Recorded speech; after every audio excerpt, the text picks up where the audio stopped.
council meetings. For our hard of hearing residents present, we have wireless headsets available in the back of the council chambers from our AV team. Our first item this evening is an overview and introduction to the findings of the 2025 community survey. Council has a copy of the agenda memorandum, and I'll ask our staff and representatives from Magellan Strategies to make their way down to the podium and begin their presentation. Thank you, Mayor. Thank you, City Council. Julie Story, Director of Communications and Engagement, will be introducing this item.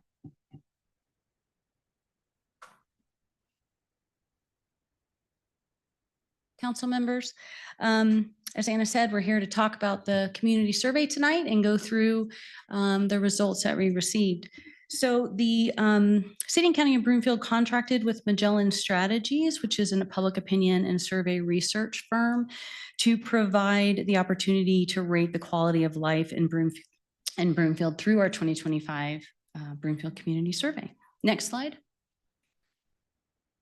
Through the survey, residents also had the chance to rate the quality and importance of community amenities, local government performance, service, and community priorities. Before we get into the results, I'm going to ask Courtney Sievers from Magellan to come up and explain a little bit about the methodology and how the survey was run. She has been fighting a cold and has a pretty significant case of laryngitis tonight. So we're going to try and get through everything. So Courtney, please. Thanks. Can you guys all hear me? It's going to be very raspy, but I've got coffee and cough drops, so hopefully we get through it. Next slide, if you don't mind. As Julie mentioned, my name is Courtney Sievers. We are a public opinion research firm just based out right here in Broomfield, actually. We conducted this survey among Broomfield residents the end of February into the beginning of March, February 24th through March 20th. The survey completed interviews to 2,908 residents. And what I mean by methodology is you can see this text message over here on the left. And that is an example of a text message that we sent to actually 44,628 residents here in Broomfield, which was about 71% of the adult population, with that adult population just being over about 60,000 residents. So just over 44,000 received at least one text message. A majority of those received a couple text message, up to 3, reminding them to participate in the survey. The survey has a margin of error of 1.77% at the 95% confidence level. And there's I need to stay close. The subgroups within this have a higher margin of error as well. The survey data is weighted to represent the adult population demographics for the City and County of Broomfield. And those are included in your packet in the public version. This version is a little bit shorter just for time constraints for the meeting tonight. Next slide. There were multiple ways for residents to participate. So as I mentioned, just over 44,000 received that text message inviting them to participate in the survey.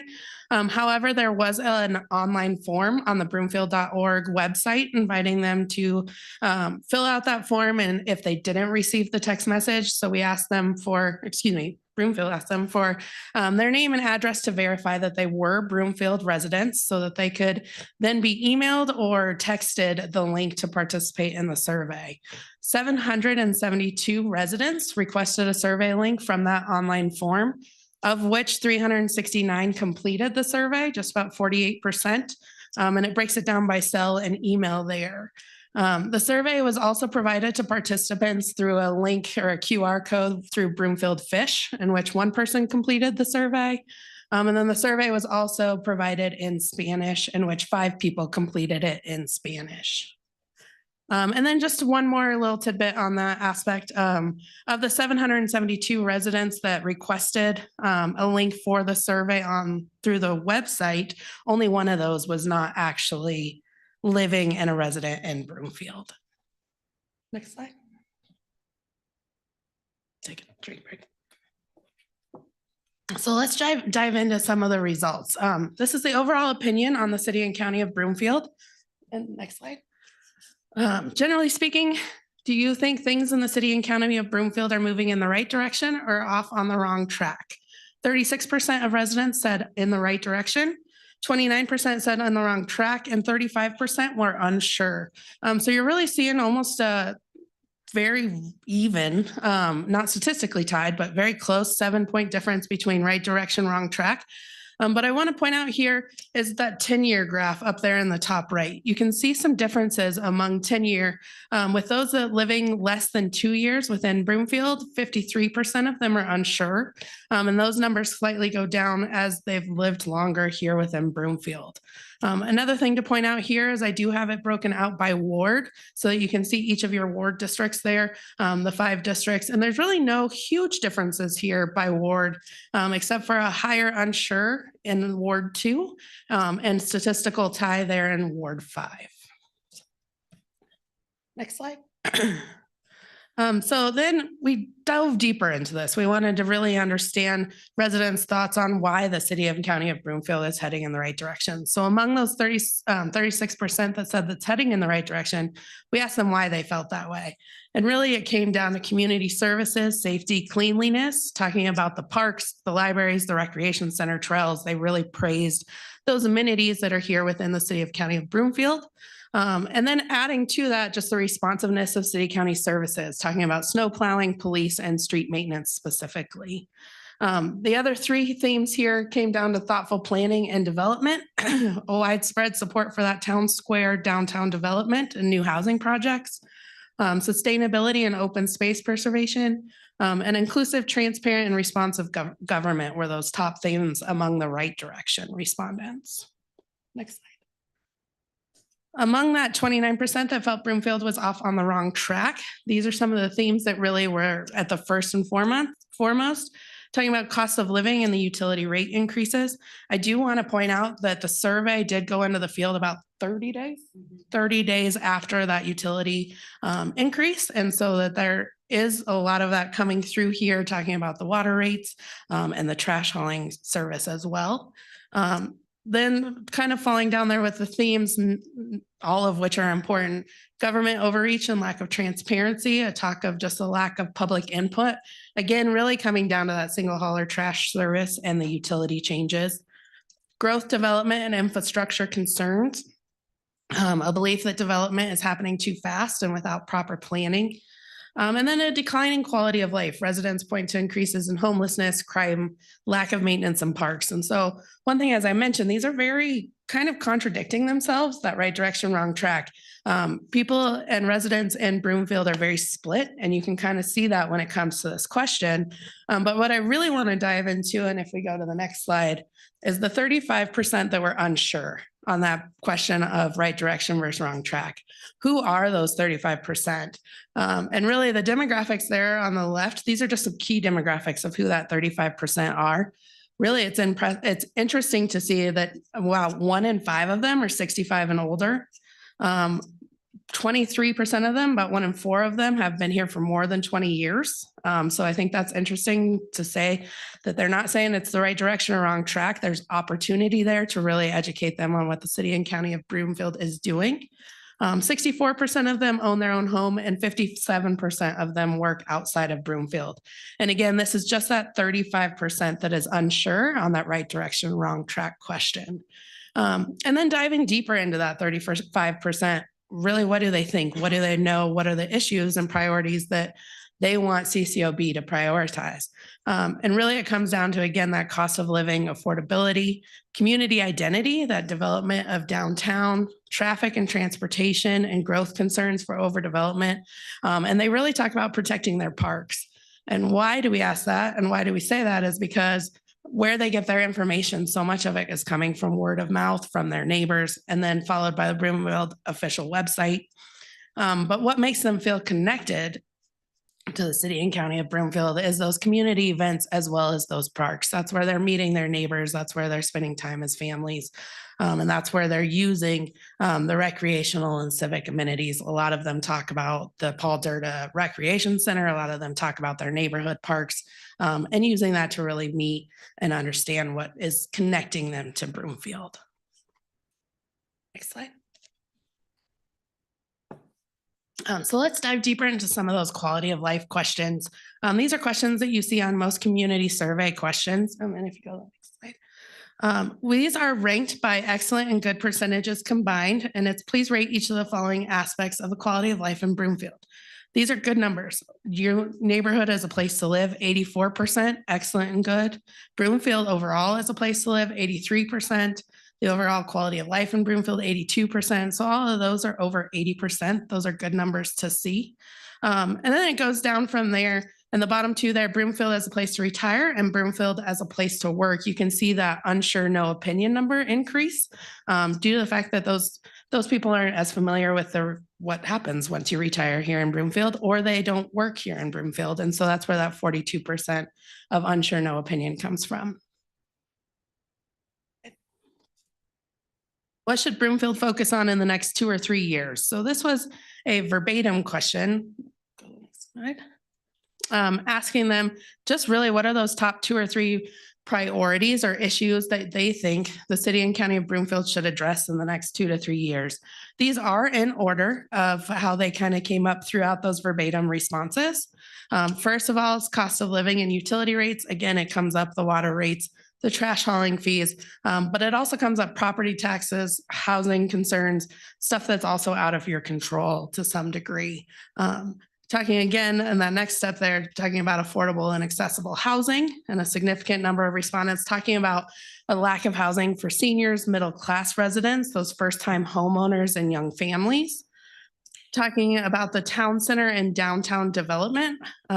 Residents are eager to see that progress of the long-awaited Broomfield Town Square project. Next slide. And then again, these are continued in order. Infrastructure and traffic being a top priority, crime safety and homelessness, open space and smart growth. And then last but not least, government transparency and representation. I'll go to the next slide. And then we're going to get into a little bit more of the government performance. On to the next slide. Please rate the following aspects of the city and county of Broomfield's government performance. Again, these are ranked by excellent and good percentages combined. The quality of services provided by the city and county of Broomfield, 65% excellent or good. The ease of accessing services of the city and county of Broomfield, 64% excellent or good. And you can see that as you go further down this list, that unsure goes up just slightly as you go down here. But overall, these are good numbers as you go through these and consistent with what we've seen. We did dive a little bit deeper into the overall performance of city council. We wanted to show you that overall number with 34% saying excellent or good, 23% saying poor, and 24% saying unsure or no opinion. We did break this down by tenure. And if you look there at the top right, the over encompassing less than 5 years of those individuals that have lived here, those unsure numbers are quite a bit higher. At least 3 out of 10 residents have an unsure or no opinion of those that have lived less than 5 years, and then it goes down from there. It's also broken out by ward there on the bottom right, so that you have a feel of where things stand within each individual ward. And really those numbers are very consistent across all 5, other than Ward 2 being just a little bit higher there on that unsure, no opinion.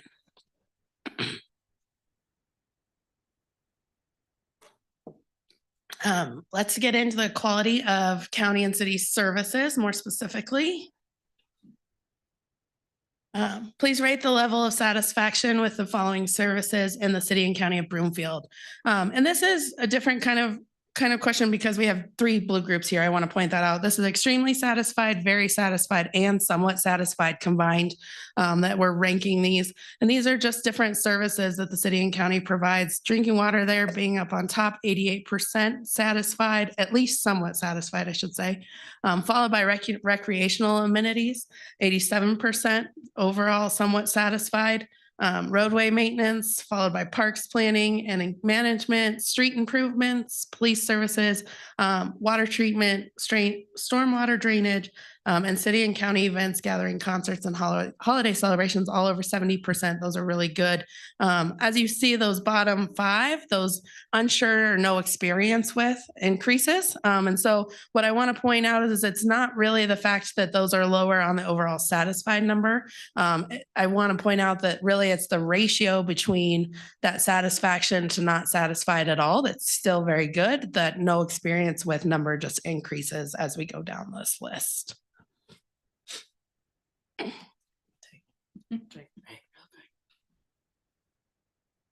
All right, so let's get into more fiscal sustainability and the economy. This was an individual question that we asked, thinking now about all the programs and services you receive from the city and county of Broomfield. How would you rate the overall value for the fees, charges, and taxes you pay? 62% good value, 30% poor value, 8% unsure. And one thing that I do want to point out is when you're comparing these numbers to other communities, this is one of the top percentages when you're comparing to communities around the area, whether it be Erie, whether it be Lafayette, what else? North Glen, Thornton, any of those areas, this is actually a top percentage when it comes down to the value that of services for the overall rate of overall value, for the fees, change, charges, and taxes that they pay. And this is broken down by tenure and by ward so that you have that to look at. But there's not as much difference here by tenure. 66% of those less than 2 years feel they have a good value. 54% of those over 20 years living in Broomfield also feel like they have a good value.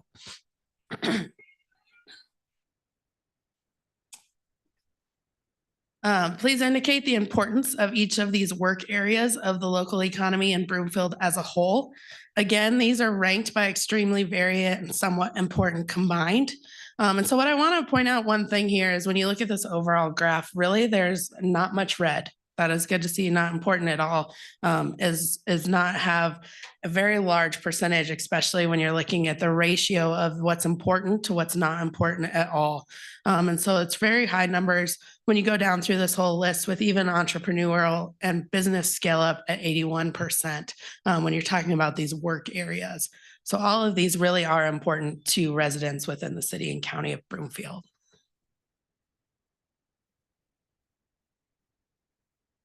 Let's get into some public safety questions. If we go to the next slide. Please rate how safe you feel in your neighborhood, shopping, parks during the day and after dark. And what I want to point out is when this question was asked in 2023 in the previous community survey, it really just asked an overall safety question for during the day and an overall safety question for during or after dark during the night.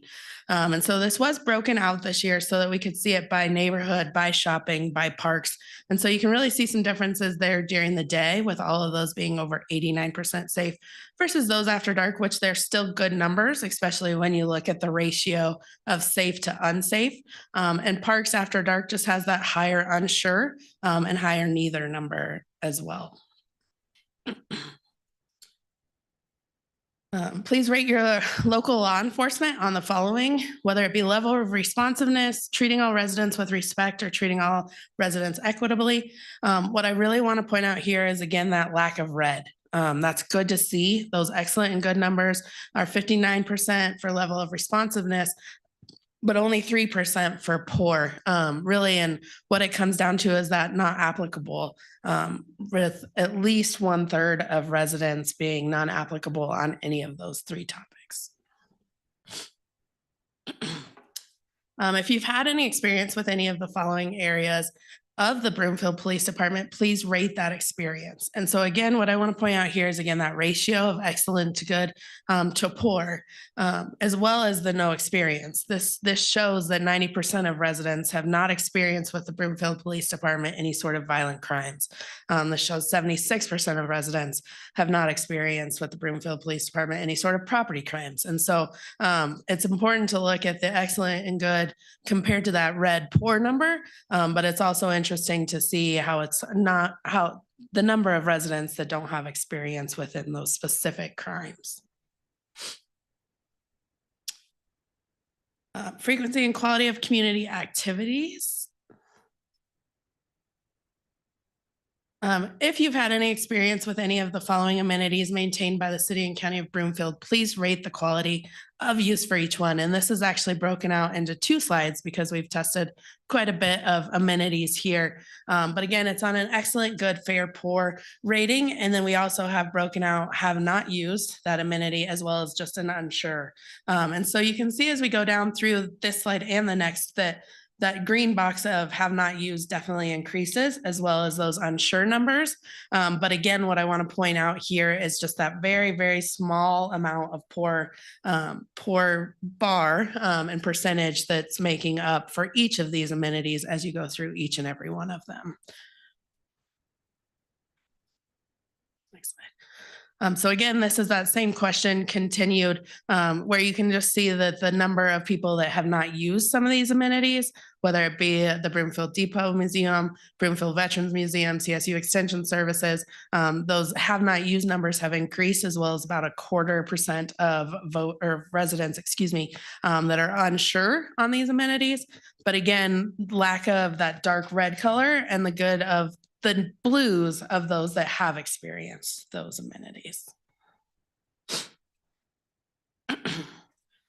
General opinions on living in Broomfield. If we go to the next slide. Again, just that ease of car travel, walking, bicycle travel, bus travel. Please rate each of the following characteristics as they relate to Broomfield as a whole. You can see a big difference here in that unsure between car travel and walking compared to bicycle travel and bus travel. However, again, the darkness of the red, poor color, those percentages remain very small, to where those ratios are actually very good as you go through these ease of travel, whether it be car, walking, bicycle, or bus. Just bicycle, about 1 in 3 are unsure with those amenities and the characteristics as they relate to Broomfield, as well as about 60% of residents that are unfamiliar with bus travel. When looking specifically at the growing greener questions, if you've had any experience with the following services provided by the city and county of Broomfield, please rate the quality. Again, these are those growing greener experiences. Yellow is have no experience, green is unsure. Dark blue and light blue are those excellent and good percentages combined. But again, here again is that lack of poor percentages, which is good. That's what we want to see. We don't want to see any red on these graphs.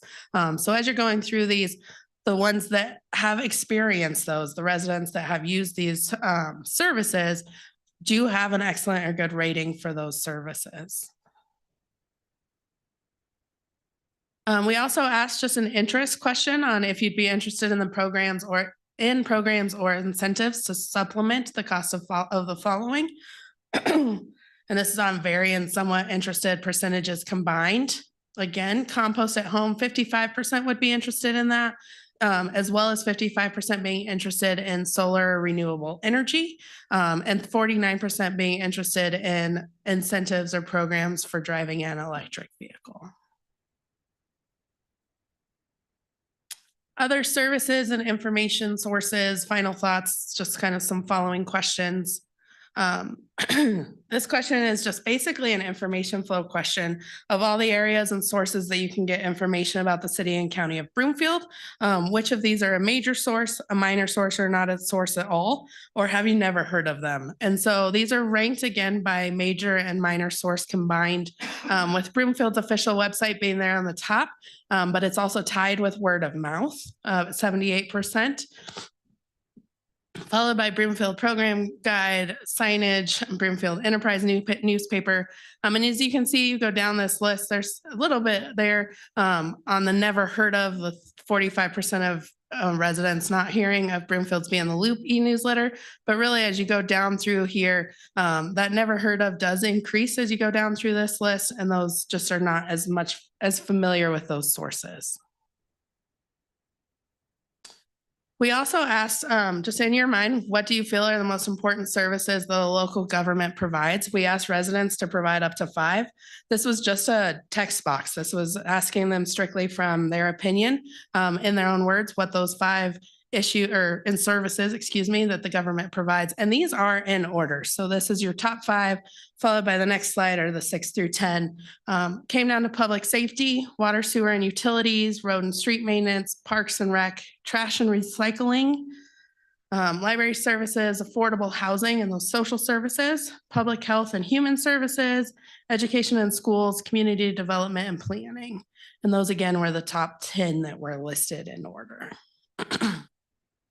Oh, man. Please rate the city and county of Broomfield's community goals by level of importance. These are ranked by extremely very and somewhat important combined. And as you can see, depending on how you rank these, there are some different rankings of how these kind of fall in place.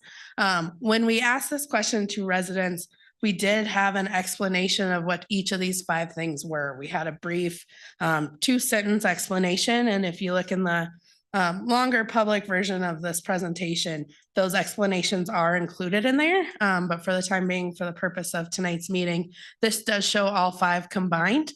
But whether you look at it with combining extremely very and somewhat important altogether, or if you look at just extremely important, financial sustainability and resilience is still there on top. But really, depending on how you look at it, whether you're looking at just extremely important or whether you're looking at those 3 just somewhat important combined, there are some differences on the order there of how those would be ranked. But we decided we wanted to know at least somewhat important how that order would be. And so that's where we came up with this order with mobility, thriving, diverse, and safe community, organizational health, and growing greener. And then finally, again, this last question, what makes you feel connected to Broomfield? Again, this was a verbatim response. We asked residents to just fill in and let their hearts spill out. What makes them feel connected to Broomfield? Top being their community events and shared experiences. This is overall the top kind of theme that came through on these verbatim responses. But I want you to remember of the 35% that was unsure on the right direction, wrong track question, that 35%, their top reason for feeling connected to Broomfield was, again, those community events, shared experiences and parks. And so those 2 top themes here are really continuing not only among overall numbers, but among that 35% that gives you an opportunity to really show residents what you're doing. The other 2 themes that popped up here on feeling connected to Broomfield are just those relationships with neighbors and longtime residency, and access to local services and civic engagement. Go for it. Just let her rest her voice a little bit. Okay, thank you, Courtney. So overall, let's go to the next slide. Overall, the numbers for the community results, we have a high level of resident satisfaction across those key community performance indicators. Strong positive ratings on the quality of life, on the good place to live. So you can see those numbers here, as Courtney mentioned earlier. Good value for taxes and fees paid came out of the survey from our residents. And then again, that 87% of our respondents rated that fiscal sustainability and resilience as that top community goal. Next slide. And then just another little bit more of a narrative here on some of those things that she went over is the positive ratings again on the quality of life, overall livability, that community connection that really comes from those events and the open space and parks and recreation opportunities. Public safety is highly valued. Some of the top concerns are that cost of living, smart growth, affordable housing, all of those things. So just kind of that list of those key takeaways for us here. And that is what we have for you tonight. Well, thank you both very much for that summary and the results. Does any member of council have any questions or comments? Councilmember Cohen. Thank you, Mayor. I just had a quick question for Magellan. Since I take it, do a lot of these surveys for lots of communities, is it possible to produce sort of a cross comparison of how Broomfield compares to some of these peer cities that perhaps you've already done surveys with, and how we compare? I'm not used to having to talk to a mic. Usually I can project so well. Yes, that's a good question. And I'm glad that you asked that. We do have some of those comparisons, and Broomfield's really within the top 3 on all of those quality of life comparisons, whether it be comparing to Arvada, Erie, Lafayette, Wheat Ridge, other communities around North Glen. Broomfield really is top 3 in all of those quality of life specific questions. As I mentioned when we went through it, you all, or Broomfield is top when it comes to value of services paid. However, I will say, you all are on top of it. You are the first one that we have seen that's done a survey and completed it in 2025. I do know that Jefferson County, Arapahoe County, Boulder County are all getting ready to go into the field. I also know Erie is potentially going within the next year. Thornton, I believe, is currently in the field right now. And so we don't have comparisons for 2025 specifically. And that being said, some things have changed, obviously, since the presidential election in November of 2024. And so we want really good comparisons to give you all. And so we're looking back at 24, 23 community surveys to get those comparisons for them right now. But by the end of the year, we'll be able to come back and say, this is where you measure in 2025. You all are just ahead of the curve when it comes down to that So community we can survey. anticipate a report toward the end of the year that shows that comparison. Definitely. Could there also be a comparison from 23 to 25 results? Yes, and a lot of that is included in the longer Okay. version of the presentation. And actually, I believe any question that we could compare is in that survey or Okay. in that presentation. It also includes 2021, 2023, and 2025, if it's available. And final question, this is for Ms. Story, because I work in communications too. So that one chart showing, I don't know, 18 or 20 different options for people to get information as part of Mhm. our current challenge is that nobody gets information from the same place. So is there a strategy of how, because I noticed like one of the complaints was rising crime. You know, statistically, crime is not rising in Broomfield, but there's a misperception there. So that's a challenge in being able to communicate to the residents. I don't know if you've looked at that and what's the strategy going forward to somehow increase awareness, for instance, of Broomfield Voice or the Be in the Loop. Mhm. And Can you go to slide 36, please, cetera. James? Yes, thank you for that question. So as you pointed out, right, that's always one of the largest challenges is trying to get the information in lots of different places so we can try and meet people where they are. However, there's so many different types of communications methods and we hear from, you know, people, I want it here, I want it here. So we try and do all of that. A couple of things that I found quite surprising in these results was if you notice with as much engagement as I feel like we get really great feedback from our community on different projects and different things that we put out on our Broomfield Voice, which is our engagement platform. The one that shocked me was that 60% of people said they'd never heard of the Broomfield Voice engagement platform. So that along with our Be in the Loop newsletters, 45% saying they've never heard of that. Again, I feel like we get a lot of feedback coming back through those and things that people saw in that newsletter. So one of the things we are going to try and do throughout the rest of this year and onward is trying to get out there a little bit more with what are those things that you can, where can you find those items that you might be interested in, whether it be our social media, newsletters, websites, engagement platforms, all of those different things, as well as trying to reach out through some of our other partners and things. So at some of the events that we have, you know, we're talking a lot about tonight in terms of some of those connection points are those public events and things that people like to attend and feel connected to. So being there to say, hey, do you know, right? Here's where you can get the information. Sign up for this, subscribe. Let us push notifications to you on things that you're interested in. So kind of looking through that as well. The one thing that I was very pleased with on this, I will say, is the Our Broomfield magazine came up on third on this list, right? With 18 and 43% being a major or minor source on that. So that's a 61%. We did just expand our contract with our Broomfield to put more information in that magazine that started earlier this year. So we are trying to get a little bit more information in some of those places. And this just really kind of gave us a little bit more of a, yes, that was the right way to go. So we did that this year too. yeah, in my experience, Broomfield Magazine's a coffee table Mhm. type publication. So it's visible for everybody for a longer period of time. So that's one of the reasons those type of things are really successful. One thing in my work we've done is door-to-door hangers. Mhm. Unfortunately, the cost of those have skyrocketed since COVID. They used to be super cheap, but super effective. So I don't know if we could look into captive advertising, signage and things that people can't miss. And rather Sure. than quite so sometimes is really successful. So hopefully we can make a dent in that near your head. Thank you. Thank you. That's it. Thank you very much. Councilmember Marsh Holston. Thank you, Mayor. Just some questions from Magellan on the methodology, I guess. So we sent out the survey to randomize text message to residents, but then we also gave the survey to available to anybody who wanted to self-fulfill or you know what I'm talking about. My understanding of statistics is that the randomized give the actual scientific data, whereas more people who seek it out, they tend to be skewed towards one way or the other. How are those results weighted, and do we have results from just the text message results, or I guess I'm curious on that. No, hold on, please.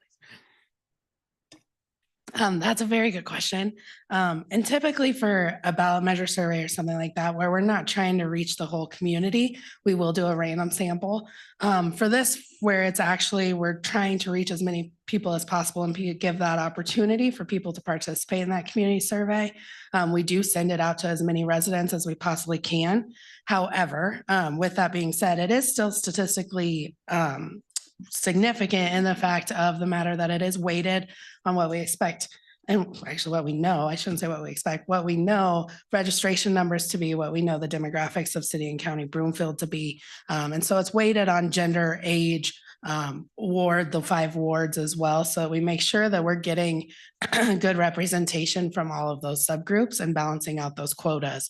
One other thing that we can do with the text message and being able to actually send that out is we know who we're sending that out to, and we have that matched back to a voter file on top of just the resident list. And so we were able to try and get more 18 to 34-year-olds involved. We were able to try and get more of those people that have not lived here as long. And so to balance out those 10-year numbers, balance out that younger demographic specifically, because you'd be surprised at how many seniors are willing to take an online survey, especially after COVID, after getting more familiar with just technology in general. It's actually harder to get that younger demographic to participate in a survey like this. And so when I say reminders went out to the community, those reminders really were to fill some of those holes of where we needed to balance out some of those quotas, especially among that younger demographic. And so we hit those maybe 18 to 34-year-olds or 18 to 44-year-olds 2 or 3 times, reminding them to participate in the survey to really balance out what those quotas are and what the demographics are within the city and county of Broomfield. So not only did we want to offer multiple ways for people to participate and let their voice be heard, we still want it to be a statistically significant survey where you can rely on the results, and you can definitely do that because it's weighted on the demographics and filling those quotas within Broomfield. Okay, great.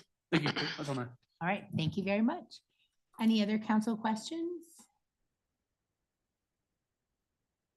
Well, I think it would be good to get that, comparison once other surrounding communities get their surveys done so that we can see some, are we above the front range benchmarks like we have been in the past? But this is really good information to show us where the opportunities are and what work we need to do.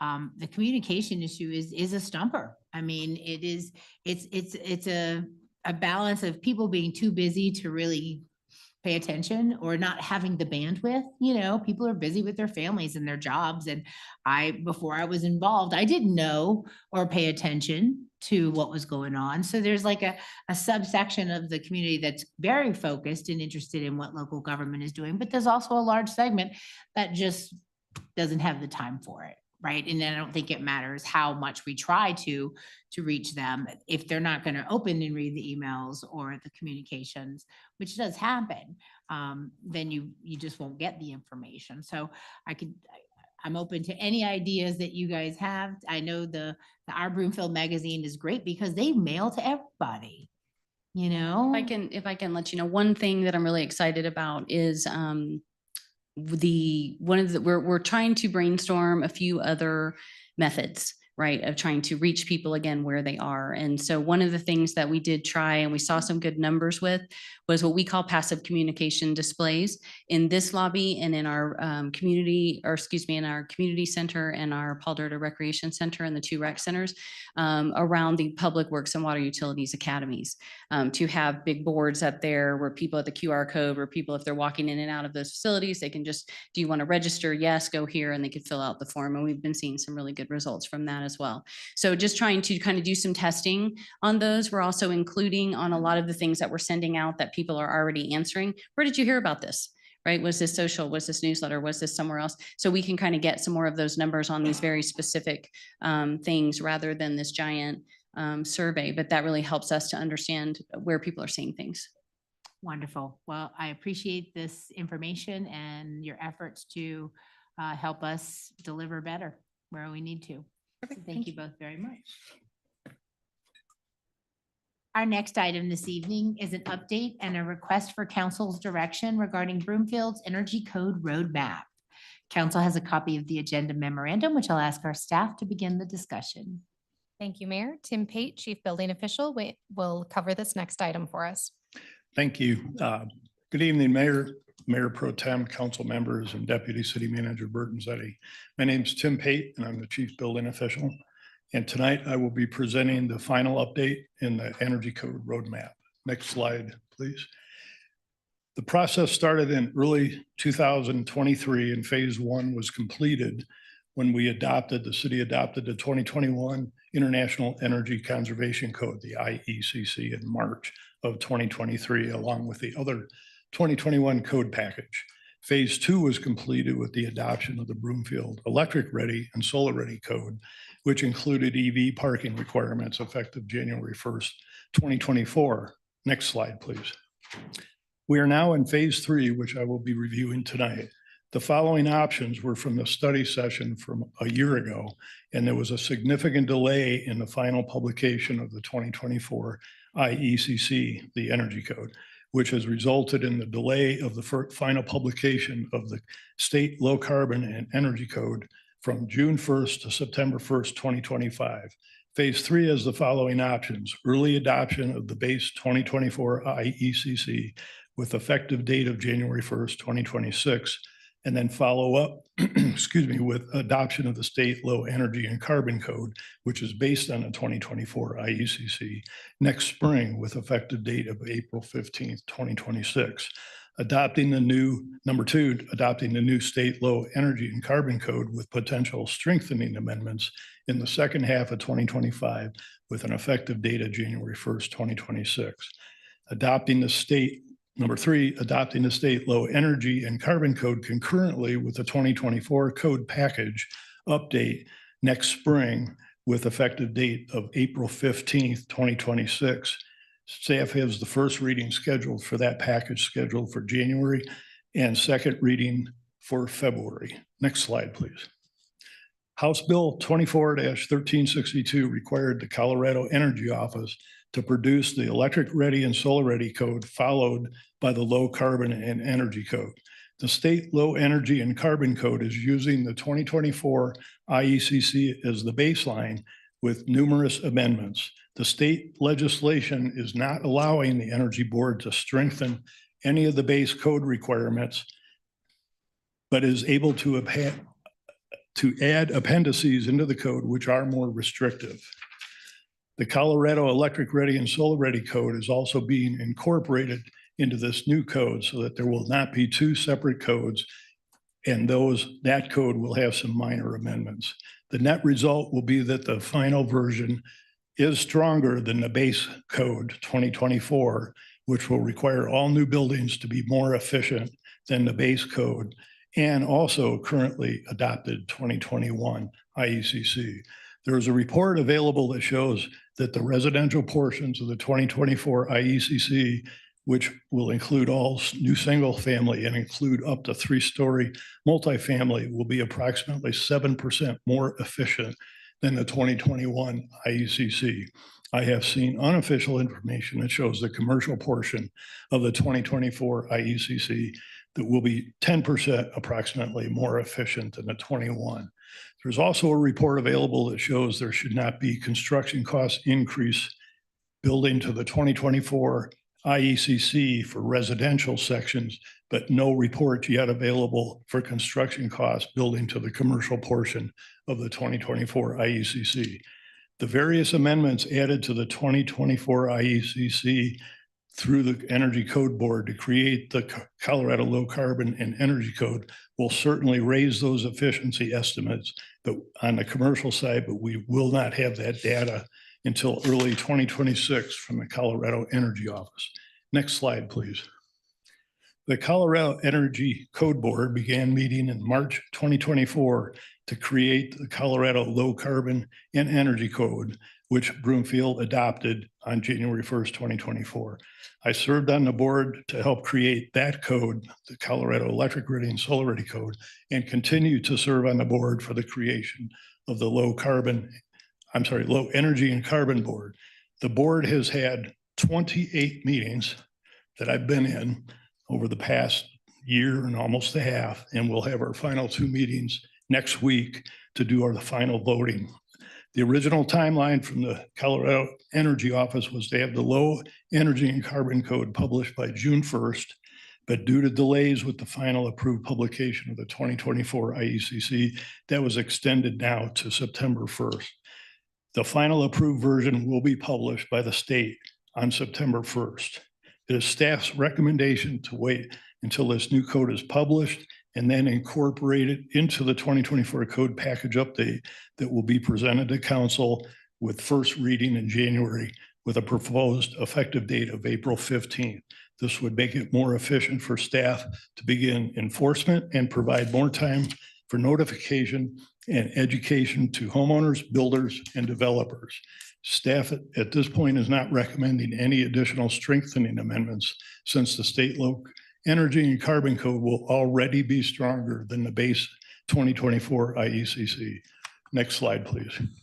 Staff met with the Advisory Committee on Environmental Sustainability, ACES, on February 25th, 2025, and they supported this recommendation.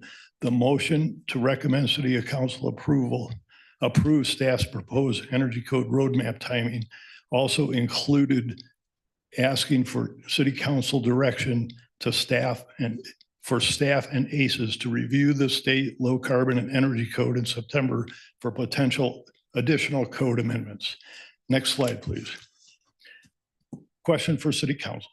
Does the City Council support moving forward with the adoption of the state low carbon and energy code with potential amendments after meeting with ACES concurrently and as part of the overall 24 code adoption planned for 2026? Thank you.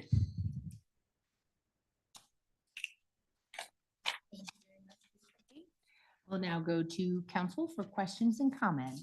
Do any of my colleagues have any questions or comments? You do need some guidance too, some direction. So do you support moving forward with the adoption of the state low carbon and low energy code concurrently as part of the overall 2024 code adoption planned for early 2026? We'll start with you, Councilmember Ward. Thank you, Mayor. I don't have any questions. I'll just answer the question and I will say yes. Thank you. Mayor Pro Tem Schaaf. Taking a cue from Councilmember Ward, I do support this as well. Thank you. Thank you. Councilmember Cohen. I asked a question. Could you clarify the part of the memo about the all electric code that some cities have gone ahead and adopted? How does that work into this, what the state you expect to do in the fall? This low carbon and low energy code is not an all electric version. That they're freelancing. You don't expect that to be contained in what the state will come forward with? They will not be. Okay. Because of certain federal guidelines to only require all electric versus mixed fuel. So what the code is going to end up being is an electric preferred type of a code, which will encourage more all electric appliances And then if you don't do that and you decide to go with a mixed fuel / electric, you would have to provide more energy efficiency points. It's little details to go mixed fuel. So it's definitely pushing towards an all electric.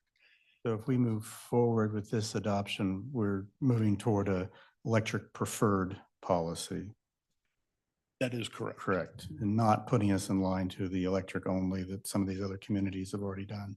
That is correct. Okay, thank It's an you. electric preferred. It's not technically in the state legislation, nor will it be officially called an electric preferred from the Colorado Energy Office, but based on everything that's been going through with the amendments that I've been watching and voting on and will be voting, it is definitely going to be an electric preferred, which is similar to a couple of the local jurisdictions, Denver Okay. being one. Does it make a distinction between multifamily versus single family in terms of, for instance, heating, which, you know, it's much cheaper to heat an apartment with electric than a home? That would come through the energy modeling that would be typically done. So that the energy code allows you to do three different paths. One is just prescriptive. You take a table.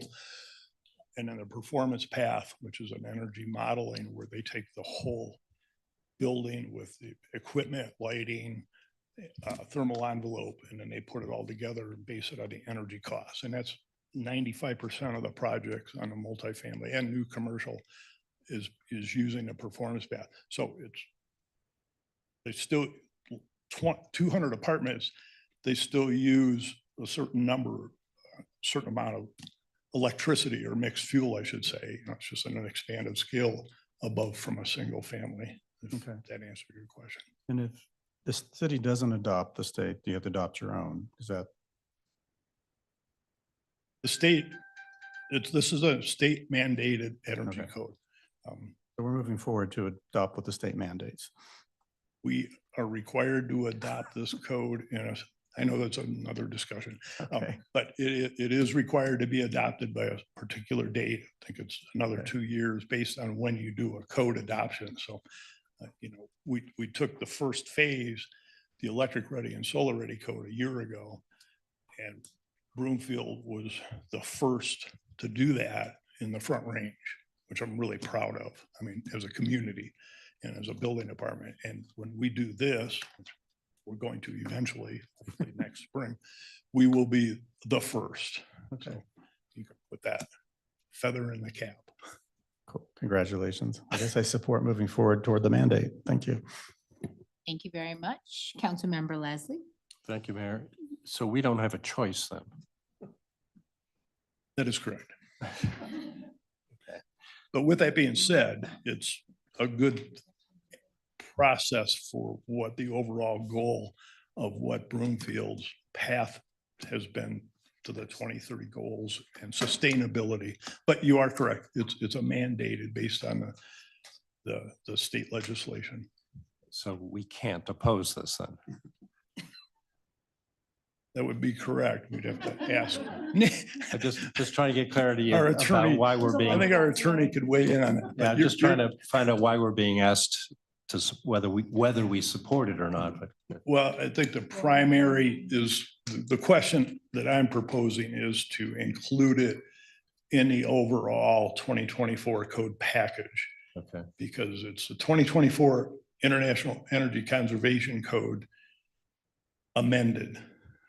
So it's the base code. So if we didn't have the new state code, this would be part of the 24 package that I'd be bringing forward in January. Now, this is the expanded version, so to speak. You made a reference to amendments a little while ago. What are you anticipating there? I don't know, but I'm committing to have another meeting with ACES. The final version of the draft, based on all these meetings we've had over the past many months, just hit my inbox at 4:30 today. And I've sent it over to Garrett and Alex for their team to start digesting this. And then I'm willing to commit to set up another meeting with ACES after they've had a chance to review over the summer, and then listen to see if they have amendments that could work and that if we do, that would be incorporated into the proposal in the first reading And can I gather that the staff is recommending this? to do the meeting with ACES. No, the staff is recommending that we adopt this. To move forward with, yes. Okay. I'm sorry. No, that's fine. Yeah, I'm just trying to get clarity over Yeah. whether you're presenting this only because it's a mandate No, no. or because staff actually agrees this is a good thing to do. Staff agrees that this is a good thing. Okay, thank you. I support it then. Thank you. Understood. Thank you. All right, thank you very much, Councilmember Marshallson. Thank you, Mayor. I actually do have a question. This is the energy code for efficiency and, using less fossil fuels. Is this also going to have health and safety measures built into it? We know now, and we've known it's been known for decades that natural gas appliances inside of homes are bad for people's health and have negative, harmful health effects. Does this code require safety measures to mitigate those? There is nothing in there. Okay. Then I do support moving forward to the timeline you're talking about, but I'm going to say right now that I'm going to also advocate that we strengthen amendments, even as go as far as looking at all electric when we do get to this point. So that's where I'm at right now. Thank you. Thank you, Councilmember Delgadillo. Thank you, Mayor. I support moving forward with this. Thanks. Thank you. Thank you. Anybody else need to weigh in? Councilmember Anderson. I'll just say I support staff's recommendation. Thank you. Thank you. Councilmember Lim. I support the staff's recommendation. I was happy to hear you state the future action to bring the strengthening amendments discussion to ACES. That wasn't noted in the memo. Agreed. And I was like, whoa, I was there. I heard that. And then I went back to look at the ACES minutes to make sure that I had remembered correctly. So, but it is going forward. That was added at the last minute. That was an oversight on my part.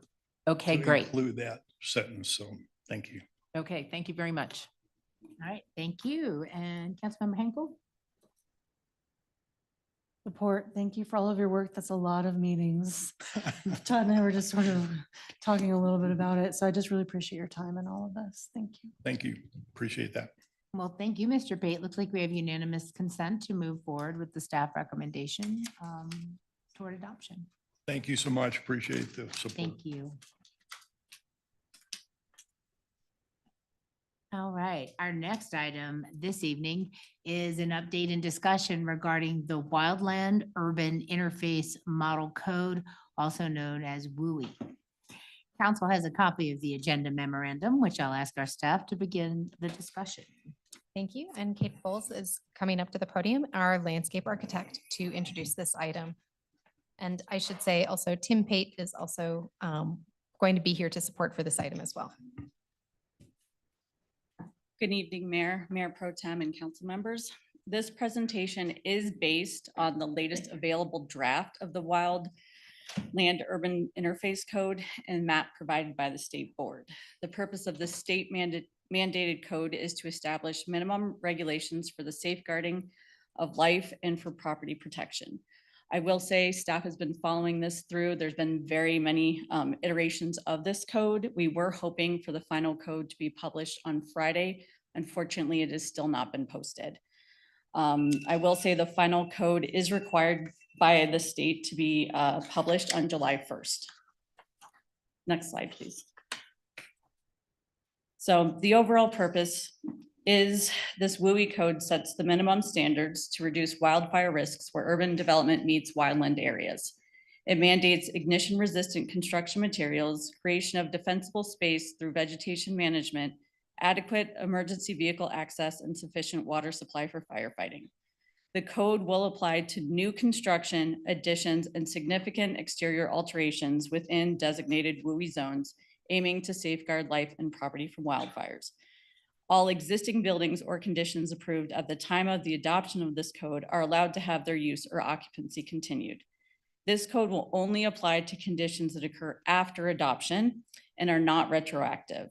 The requirements as drafted in the WUI Model Code will apply to new construction and permits and will not require changes to existing homes unless you make significant changes to the home.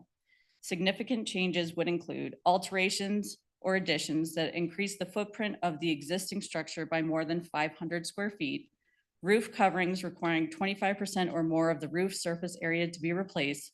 That will require the entirety of the roof covering to be replaced to meet the new construction code.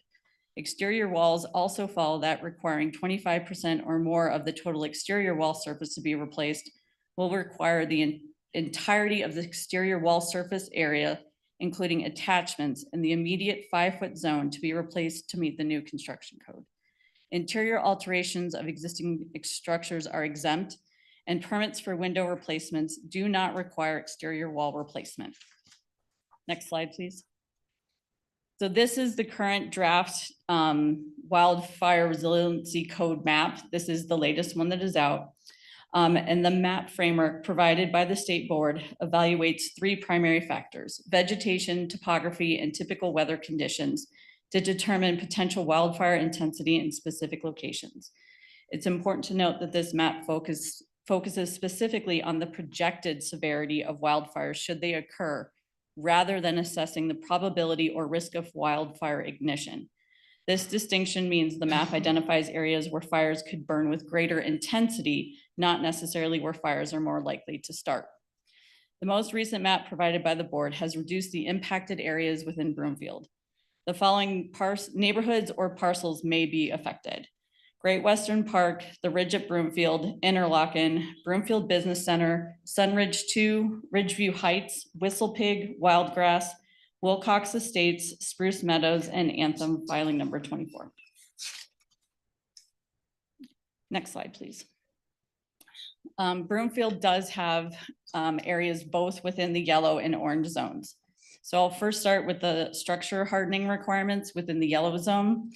It is the least restrictive zone, and the overall intent is to create a fire-safe buffer around your home using materials that minimize the risk of ignition.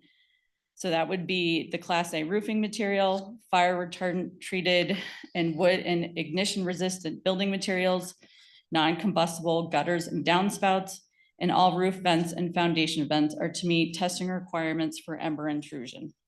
Next slide, please. The orange zone is more restrictive. It covers all of the yellow zone items that are listed. In addition, exterior walls are to be 1 hour fire rated. Exterior wall, soffit, and roof ceiling materials are to be non-combustible. Fire retardant wood or other approved ignition resistant materials. Deck walking surfaces are to be non-combustible materials, Class A material, or composite. So they're really looking to reduce kind of that wicking from wood deck to house. Exterior doors are to be solid core and have a 20-minute fire rated, and then special requirements to protect the gaps around overhead garage doors to resist the intrusion of flaming embers. And that would include weather stripping or gaskets and other garage bottom door seals. Compliance will be reviewed during site development and building permit processes. Properties subject to the WUI code will undergo additional review and inspections. Next slide, please. The code also outlines defensible zone requirements. The first zone is zone 1, that is next to the home from 0 to 5 feet. The goal is to keep the area clear of leaves, wood, and anything that can burn. No wood fencing. Fencing will need to be non-combustible or vinyl within 8 feet of a structure. Use rocks, gravel, and concrete instead of plants or wood mulch. Foundation plantings will be pushed out from the house. Trim off any branches in this area so they don't hang over the roof. No new trees within this zone. So really it comes down to maintaining the gutters and clearing it of leaf debris. And also this follows the no piling material under decks. Next slide, please. Zone 2 is a bit farther out. This is the 5 to 30 feet from the house. Spread out trees and shrubs so they have at least 30 feet of space between groupings. Keep grass short, remove any dead or dying plants right away, and remove lower tree branches from the bottom third of each tree. This will affect how traditional front yard, backyard, and street tree arrangements as we currently expect. New residential areas in yellow and orange developments will appear different from what is the current norm. The objective is to give an approaching fire less fuel by removing the fuel source. Again, also in this zone, the fencing will need to be non-combustible or vinyl within 8 feet of the structure. Next slide, please. Zone 3 is the outer edge, which is 30 to 100 feet plus. The objective is to mitigate fuel sources in the area and aim to keep fire on the ground. So clean up piles of fallen leaves and branches often, but mowing grasses is not necessary. Keep 6 to 10 feet of space between the tree crowns and remove very low branches.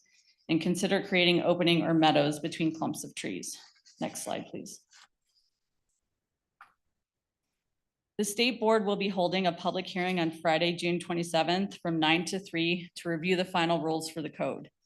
The location for the meeting will be updated soon, and the option for online attendance is available on the Wildfire Resiliency Code Board website.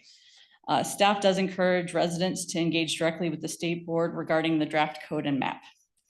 Once the WUI model code is finalized, staff will establish a Broomfield voice page to provide information about how the model code would be implemented in Broomfield. Additional outreach will include hosting an open house to provide education.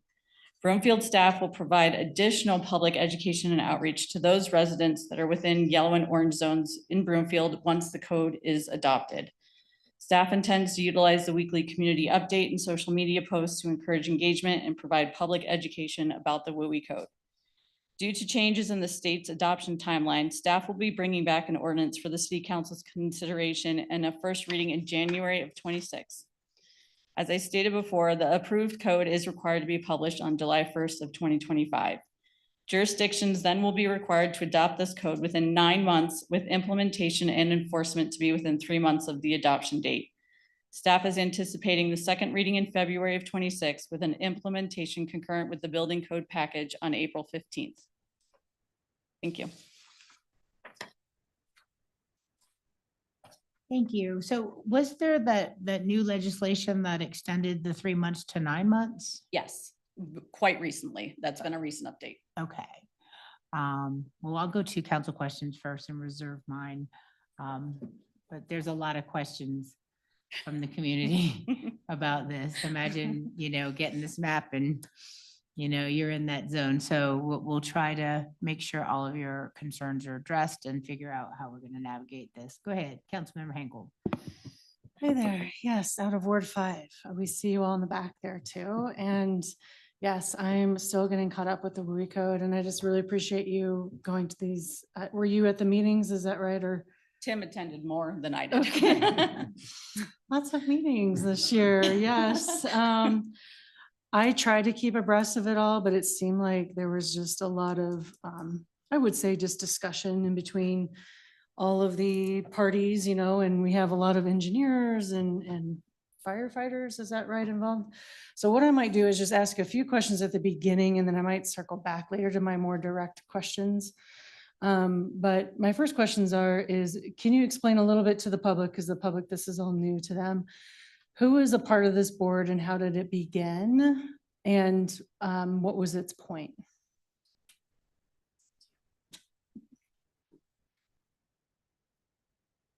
There was a piece of, I forget the number, the state legislation that created the requirement to develop a state wildland urban interface code. And in that legislation, it gave the direction to create the board similar to the Energy Code Board. It's the same number of people. I think it's 21, just like the Energy Code Board.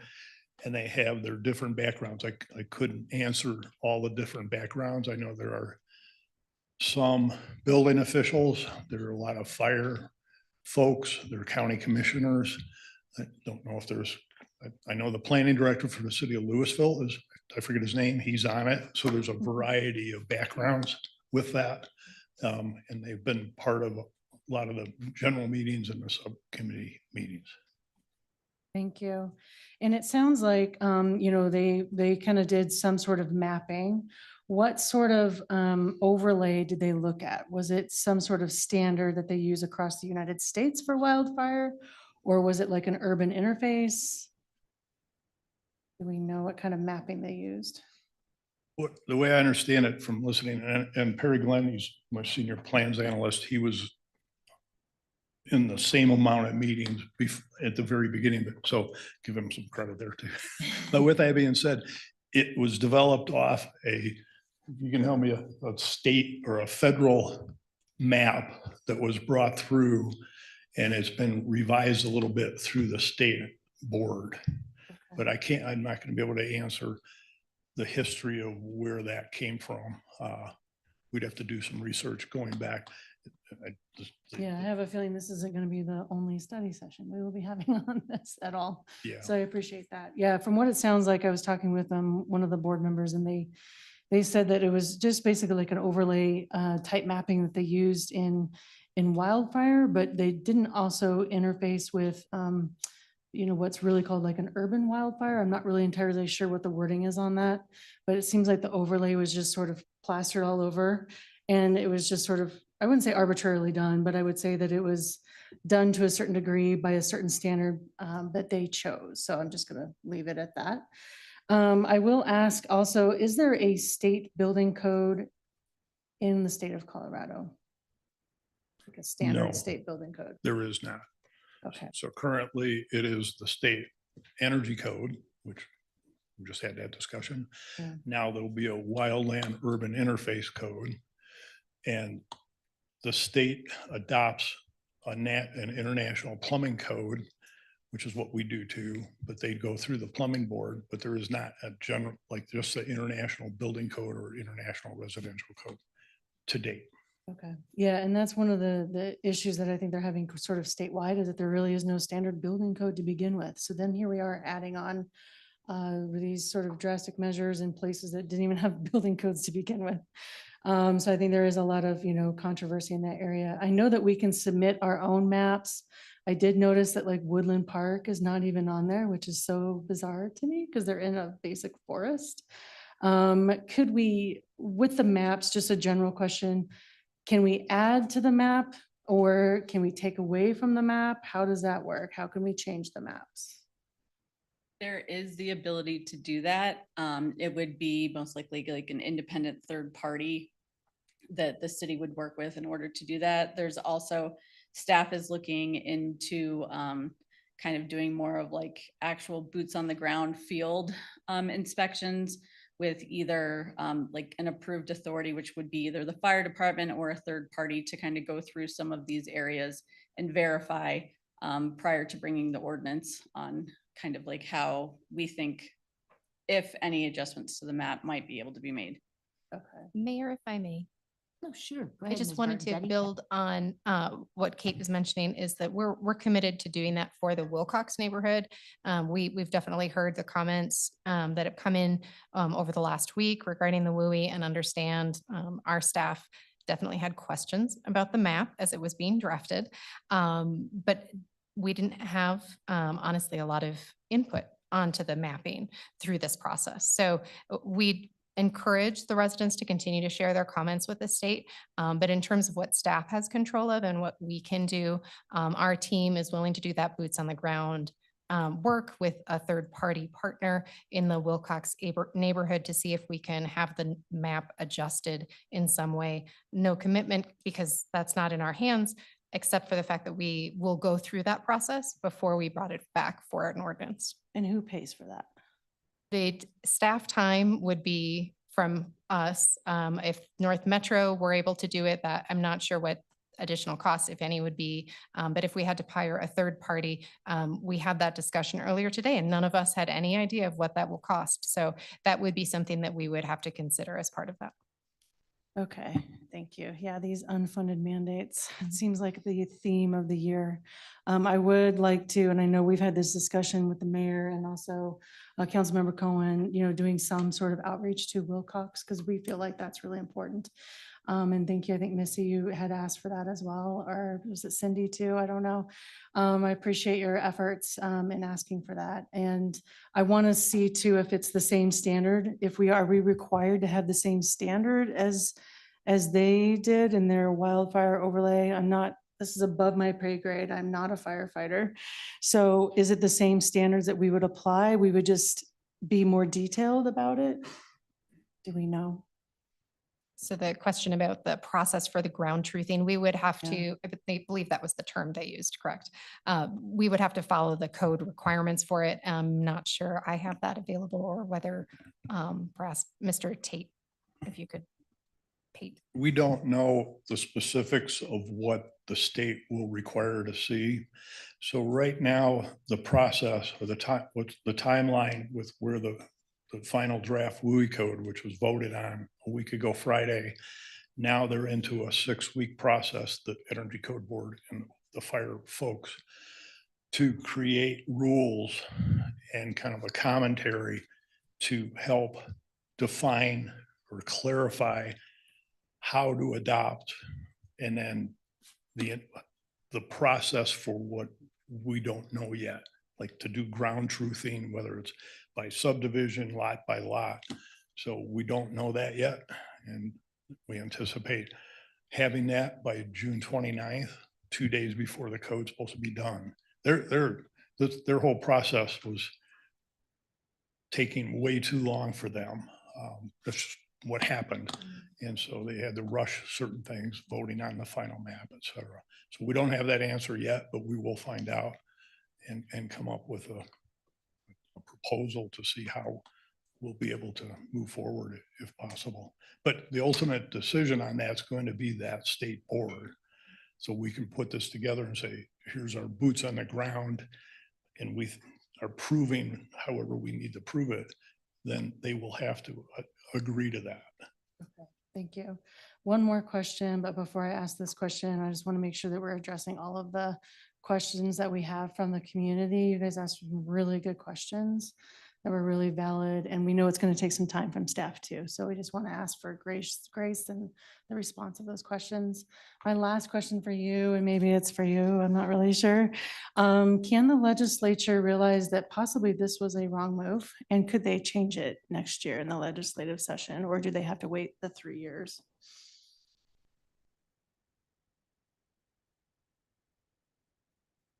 I am not the legislature, but I think the legislature could modify their own legislation.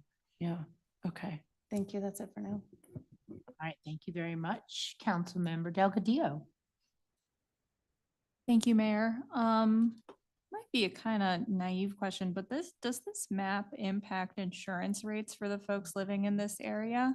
Yeah, we're like, I'm getting like a, yeah, it sure does. Okay. And that's just because, okay, that's very helpful to know. Do we have, I realize this is probably outside of the scope of your knowledge, but do we have any idea of how much it's going to increase those rates? Council member, we would not have that information. That's totally fair. We wouldn't, and just to clarify, we're not saying that we confirm that it would go up, Sure. just, we don't have that type of information. Okay, okay, that's good to know. And then, so then the other kind of item is that presumably these requirements, I'm guessing they would increase construction costs in that area. Do we have a sense of that as well? Whether that, how much extra that would cost to fireproof in that way?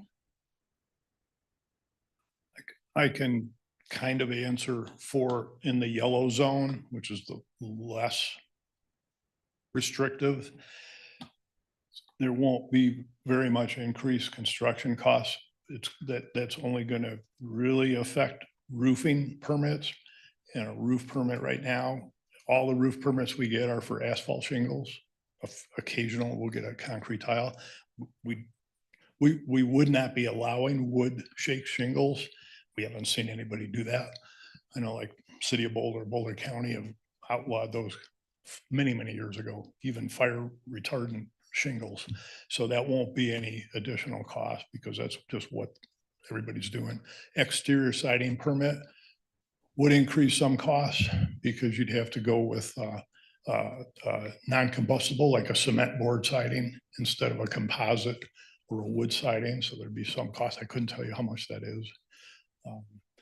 And really metal gutters versus vinyl gutters, they'll cost a little more, but I don't know anybody that's even on new construction doing, not on the WUI, but doing vinyl gutters. It's pretty much standard to see. Now, getting into the more restrictive, there will be increased costs if you were to build a new house. So that's where the costs go up because of the 1 hour fire rated exterior wall, certain things with ember resistant vents, et cetera, but I couldn't without looking at a specific, but that'll raise the cost on a new build, on a new house. So in Wilcoxon, so if somebody came in and wanted to tear down their house and rebuild, then that would be considered a new house, would have to comply in the yellow or the orange zone. Or if they built an addition that was big enough, then that portion would only have to meet the code, not go back and have the existing house be upgraded. So I think that's another important distinction there. And so that last comment, I think you hit on something helpful, which is that, so presumably if someone were to build an ADU, that would also, in one of these areas, that would also have to meet these more strict requirements as well. That would be correct. Okay. Okay. All right. This is all very helpful. I figured to some extent the market was going in the direction of more flame retardant stuff, but I appreciate the distinction of the yellow versus the orange zone. Those are my questions. Thank you. Thank you, Councilmember Cohen. Yeah, I wanted to follow up, since you've been attending all these meetings. I assume this Marshall Fire is what is the catalyst for this. Did they present, I'm just curious, evidence there that this type of materials would have actually prevented or protected some of the houses? Did the houses that didn't burn, did they have any of this material, or was there any kind of findings to that? I have seen some unofficial input from some of my colleagues. Ron Flax with Boulder County is the building official and did a bunch of analysis. There was quite a few homes that were lost just to the west of Louisville, and also with some of the houses that made it through the Louisville portion of that fire. Is some of that helped, having like stucco or stone on the outside of the house. But that fire is, in addition to what we just saw, a couple of really bad ones over in LA that were wind driven. The wind, burning embers flying through the air, made it in through gaps around garage doors. It's like Kate mentioned, there's a requirement in that orange zone because they built up, the wind swirled around the garage door and it went in, started the house on fire, or up through the the soffit eaves and the mesh, because the new requirements of the mesh is like really small, like 1/8 inch. So that's unofficial. I mean, I don't think we've seen any real good data or forensic engineering to come out to say, yes, this is going to solve it. Thank you. I was curious because I also heard there were cases where embers were sucked into the roof vents. That So was home one- caught and- from fire and- from within. Yeah, I mean, those embers, who would have ever thought you'd see 2 fires jump 2 places in Highway 36? Right. Okay. So I'm curious if I want to go back to the map because clarify for me who sets the map, or maybe you don't know yet. Would the map be part of our ordinance? Would we be approving what is yellow and orange? Or is that something the state imposes? It has been approved by the state board a week ago Friday. They voted on this map and it will be linked into the WUI code that is published on July 1st that we are required to adopt. Unless we go through the other discussion we had to see if we can't. Right. Hopefully modify it, request for a modification. So it was brought forward and I don't exactly know that whole history of where it came from. You might know a little more from the fire. I'm not sure even a lot of the board members knew where it came from some of the Well, meetings that's I went through. curious whether they included the map as part of the code. It will be. Without any public feedback or in terms of, is this the right map? Because it is, if you looked at the map, it's kind of odd. To put it mildly, of what's included and what's not. It I think like is. Anthem Reserve, there's 8 homes in and the rest are out. And some of those, there's just a demarcation and you can't tell why homes on opposite side of streets are in and out. Agreed. So do we think, and you may not know, and I don't know, is there, or what do you think we might need to do if we need a process to review what the criteria is, or do you know what the criteria is, or is it really it's an algorithm that determines who's in and who's out? Or do you think we have the potential, or what would it take to have us be able to do a internal or a local review of what's included and what's not? My hope and expectation will be that the next phase that they're going through to create the rules on how to adopt will also flush out, as we talked about a little earlier, is what would be required to appeal it, so to speak, to provide your own map. Now, an example, say Boulder County, they have, a lot of jurisdictions have already adopted their WUI code, especially in the, like Jeffco. Boulder, they had their WUI code up in the western half from Highway 36 all the way up forever, for so long. And right after the Marshall Fire, they went to council and they included the whole east half of the county into like a yellow zone. So everything in the county, other than the city like Erie, Louisville, Long Mountain, stuff like that, is in the yellow, their own codes. So they have a map. I've been in discussion with Ron Flax, who's the building official there, to see, do you guys know, are you going to have to modify your map and code itself to match? Because the legislation says if you have a WUI code in place, it has to be at least as restrictive. It can be more, but it can't be less. And his answer was, we got to talk to our attorneys. Okay. So it sounds like we have some work to do in terms of the map, and determining whether that map they adopted is permanent, or what the appeal, they'll define what the appeal process might be, or we need to demand in a process of local review. Correct. And my hope is that if it's not in the rules, we'll go back to them and say, what we are wanting to do this, what is the process? Be no different than somebody coming to me saying, I want a variance to this particular building code that requires such and such. Right. What's my appeal process? And we could give them that. So what is the time frame? They're going to publish July 1. Correct. Becomes effective. The recently passed legislation increased it to 9 months from that date, which will be March 1st.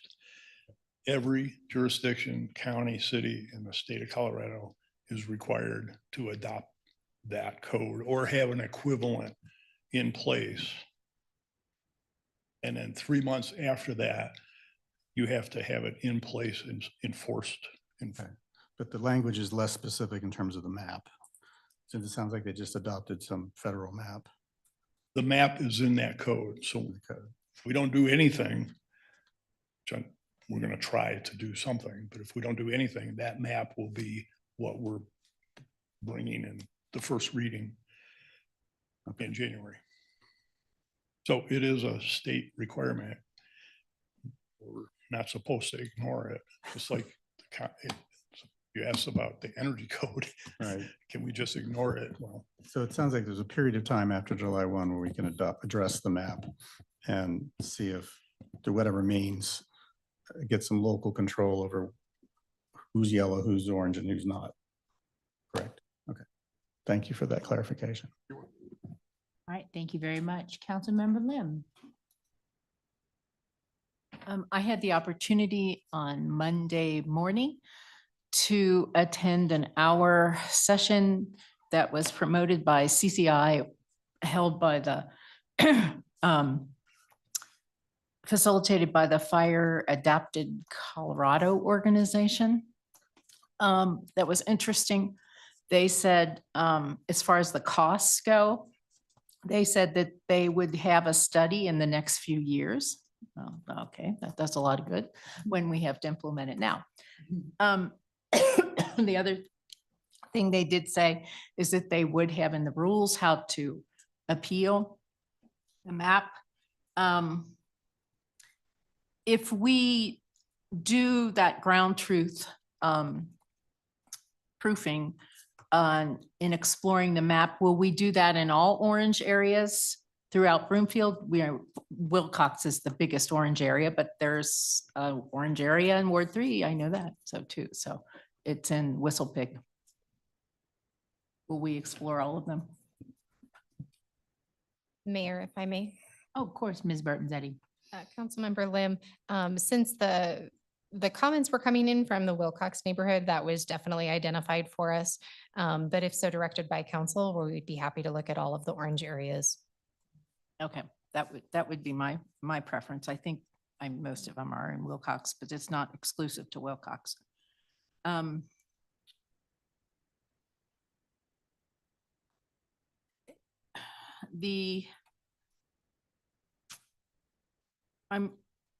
I asked in that meeting, in that FACO meeting with CCI, I asked if there's any, if there'll be anything in the state code that would require notification of a WUI status on transfer of property.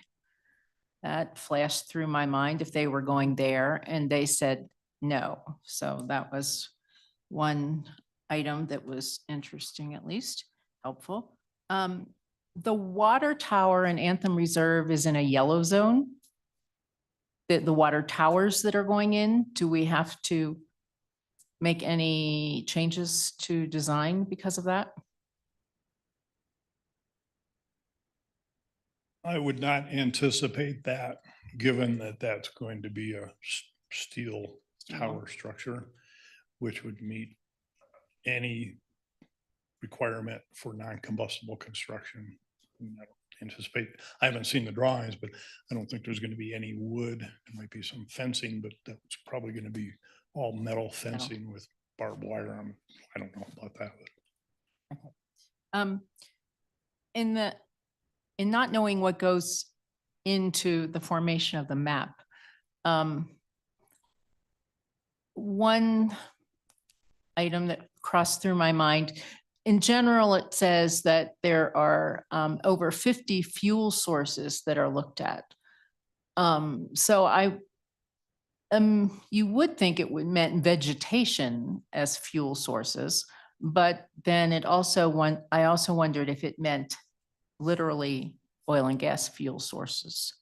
And I am curious if there's anything built in that map as to proximity to oil and gas sources. I did not see any language in the piece of legislation, nor is there anything in the actual the draft that, or I'm sure the final draft that we will see that has any discussion or relevance to that. Okay. Primarily dealing with habitable, in fact, it uses the term habitable structures. Okay. The basis of the map is generally described as topography, weather conditions, and fuel. It says 50 fuel sources. So then I was interested in trying to find what was in that list of 50 fuel sources then. And I know one thing, one of the things that the board voted to bring back in is the exception for a structure on a 35 acre. I don't think we probably have that a whole lot in this community, but definitely out in the rural communities, because that was listed in the state legislation and not put into the WUI map, but they voted to put that in. That's off the mark here for our discussion. In that FACO meeting, I asked, what if conditions change in the topography? Would the jurisdiction have the ability to later appeal the map? What I had in mind in particular was wild grasses in yellow. And sometime in the next 5 years or so, we have a CIP project going forward of the water reservoir, of the Broomfield Reservoir possibly. I would think it would make a difference whether there's a water reservoir next to the townhomes. I don't know. That would seem to make a difference to me in a map. Their answer was interesting in that they said that they really don't know how they're going to revise the map in 3 years. They will see how this map works out and then see if they need to make any revisions to the factors that go into the map in 3 years. And that is exactly what I heard in the last 5-hour meeting, whatever it was, a week ago Friday. One of the questions came up on one of the board members was, what about a subdivision that's phased? We have that. You get into these big out in Aurora where they do the first phase and that becomes not yellow, but the rest of the land was yellow and it's all developed and got an approved PUD. Does that mean? And the board came back and this was just not unofficial, but they agreed that just because you're starting phase 1 doesn't mean phases 2 through 5 now become not yellow. So, and then they also talked about like a 3-year plan to update this code, which, must be based on some state legislation, but that language is not in the state legislation. So I think that was the intent from the state fire was to do that in another 3 years and revisit the whole code and the mapping. In my last seconds, the other question that was raised in that meeting that was interesting was someone raised the question, are counties only responsible where there is no fire protection district? And the reply was, tell your county attorney to go read the code and determine that. Thank you. Thank you very much. Councilmember Anderson. Thank you.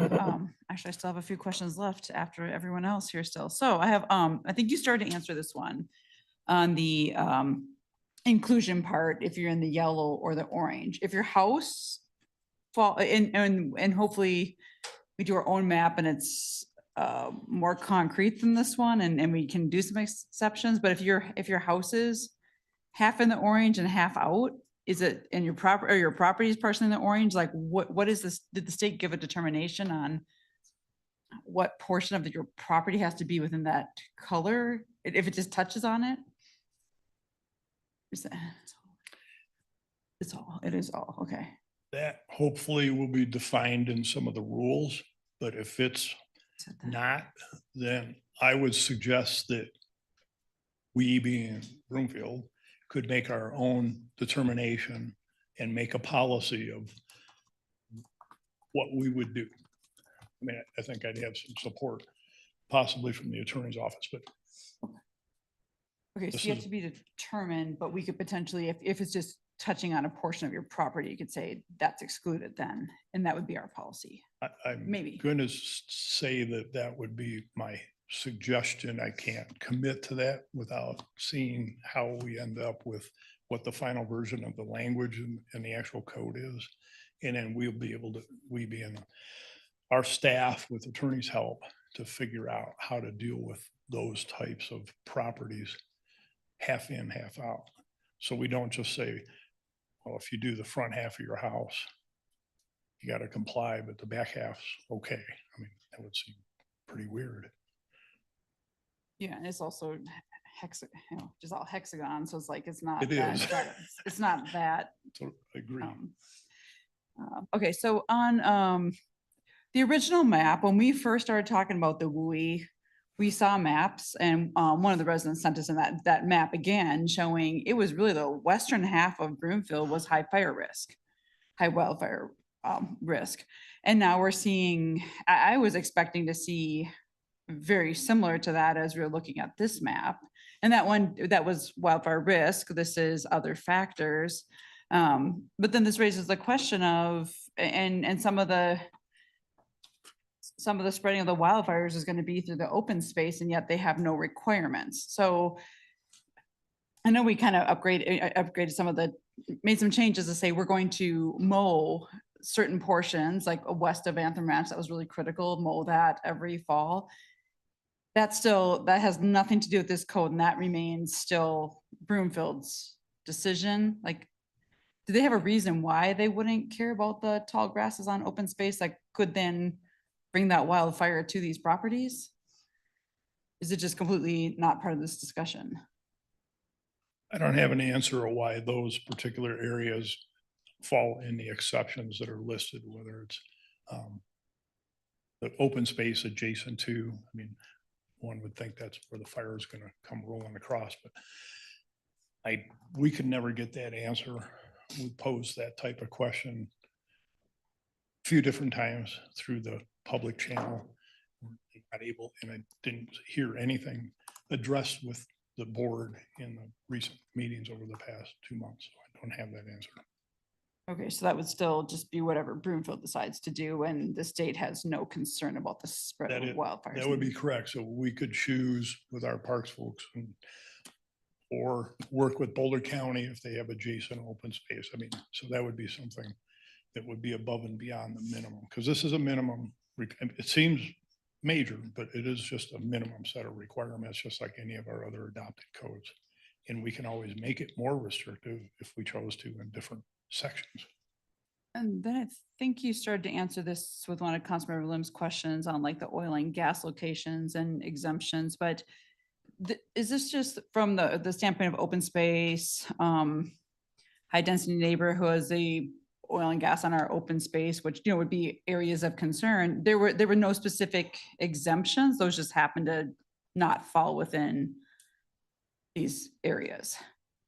Like nothing's exempted. It just happened to be how the topography and these factors. Those types of structures would not be included because they are not habitable space. So the defining language in the WUI code is that it's a habitable space, and there's some limited accessory type uses that would fall into that, but primarily it's for the habitable space, which would be like a house. Yeah, it seems like a major oversight that we didn't think about the most significant areas of fire that spread. I'm going to disagree with the state on this one. Okay, so it's okay, say they were exempted for those reasons. Okay, that's helpful.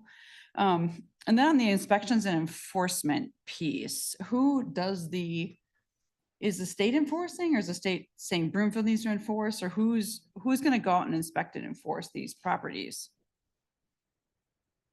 Broomfield staff primarily, well, I'll say Broomfield staff will be enforcing it through the permitting process. So if you were to get a permit for a new house, an addition, roofing, new siding, then whatever particular requirements will kick in under our plan review process and inspection process. So after it's done, there is no language that's going to require any staff to go out and monitor or maintain or do. They had a section in there that required 3-year property evaluations that was voted out in the last meeting. It was also voted out, the one sentence that was above that exception that said staff, like the jurisdiction, is required to do monitoring. That was voted out due to a lot of public comments, and in particular from fire service in some of the bigger communities that would be enforcing a WUI, Colorado Springs being one. They said, we don't have the staff to go do follow-up inspections. So now it just becomes the property owner's responsibility. But there's nothing in there that says if they don't, what happens? And so what I'm understanding is if you pulled a permit because you want to replace your deck, that's the only thing that staff would look at, and they wouldn't go out and do any other kind of, they wouldn't look to see anything else, whether they were in compliance with, because you don't have to upgrade the other pieces when you pulled the permit. And if you're looking at debris piles and you saw debris piles, or you saw something that you thought would be, there's no type of additional inspection. You would just look at the one component. Just the work that's under a permit, that's correct.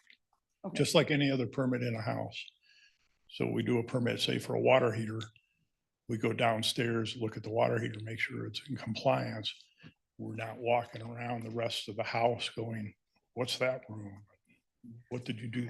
We don't take that approach. Okay, I think that takes away one concern there.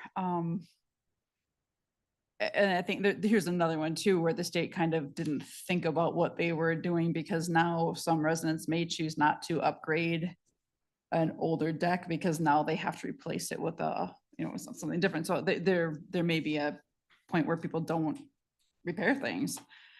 Just another oversight that they had. And then there's been some requests from, the community on the stakeholder group. I think for Ward 4, they're really the most impacted is just Silverleaf and they're in the yellow. So this is going to fall more on the other wards, but if there's requests for a stakeholder group, these requests, I support this. And we'll let that fall within the wards that are most impacted. So thank you. If I could just make a comment and then not other questions, but like your comment of possibly homeowners saying, well, I don't want to have to upgrade my deck. So a good example on that is composite decking material, which is what we typically see anymore because you can't buy redwood and nobody likes pressure treated decking because it just looks bad. So different types of composite is legal, meets the Class B fire rating, and that is legal. So all our deck permits that we get, the decking complies. Same thing with roofing. All of our roofing is going to comply with it. So it's not going to be an impact with those two. Exterior siding could be a potential issue where, the difference between a cost of the cement board siding versus a composite siding, 10% more. I don't know about that number, but it's also going to last forever too versus composite. Not forever, a long time, sorry. Okay, I appreciate that additional information that maybe some of these won't be as big of a concern. That, thank you. the key word to help educate, yes. All right. Any other council member questions, comments, input? So they approved this map. Did they do any outreach or stakeholder engagement before improving this map to impacted areas? I'm going to guess no. Was that a It's just not perplexed what they look? do. You're reading my face. I'm sorry. That's okay. Just kidding. I know. I don't No, they didn't. believe that they did, Well, obviously- other than the public meetings and the subcommittee meetings that they've had posted. I do know that there are 4 public meetings that were the 2 weeks before the final meeting. I listened to every one of those. In the first 2 meetings, there were maybe 3 people. They moved them around to the western slope, the southern. And then finally it got over into the front range and then a lot of people started showing up. So that, as far as I know, I don't know what they sent out like survey I'm going to find texts. out. We had that great discussion early on about how, I thought it was fascinating how the city did their survey for, how good is Broomfield doing? The state doesn't have the money. I know that, but they have no problem pushing us unfunded mandates our way, which impact our residents. I mean, these are clearly going to be burdens on folks. And the insurance question is a real concern. I mean, you're categorizing a group of property as a high risk for wildfire. I mean, their insurance companies could decide to drop them. So there's a lot of, well-meaning, yes, but unintended consequences we're looking at here. And so I'm actually going to reach out to one of the board members who I know and share some really compelling questions from our residents. I got an email from one resident that was really compelling. Like, how did you get here? Because this map conflicts with other maps. So I think there's a lot of questions that still need to be asked and answered. And I think we should ensure that the impacted communities are brought along the whole way. I would even support a town hall with this community that's the most impacted, Wilcox, so that they know what options we have, what's next, where they can voice their opinion, who to contact, and what options are available for possibly revising this map, with the suggestions that you guys have put forth with the ground truthing. I've never heard that before. But I get it, you know, proving that this isn't what you think it is and that this area doesn't need this designation. It seems pretty concentrated, right? We have a lot of open space. We have a lot of exposed, probably why this area? I have questions about it too. So I'm on a search for answers as I want you guys to know. And I think it's half baked, which was evident by the fact that they had to extend the implementation deadline in this session. So this feels like they're rushing it through to make arbitrary deadlines, but we all know what happens when you rush things. And it's the first time we've had anything like this. So I think the slow and steady approach is preferred to ensure that it doesn't have these damaging and burdensome consequences on our property owners. That's my 2 cents. Much more to come. And I think let's talk about holding a town hall and sharing with everybody that's impacted, including the Wildgrass areas and Whistle Pig and stuff like that. Thank you, Mayor. I think we got some good feedback that we will be happy to pass along to the state as well. So we'll continue I'm that about work. to forward this email to one of the board members who's a county commissioner in Boulder. So I'm like, really? So I think we'll go from here. I saw some heads nodding for looking at the orange zones throughout Broomfield for the ground truthing. In terms of doing a town hall, that's definitely on our radar. We would like to set some expectations around that just because we would like to see some of this rulemaking done so that we have more information when we're sharing with the neighborhoods and like to have those conversations with the state to understand what's going to go into the ground truthing exercise and what our expectations can be and the likelihood of being able to change the map so that when we're meeting with the residents, we have a good basis of information to share. We don't want to be with them and saying, we don't know the information yet. That's not fair to them.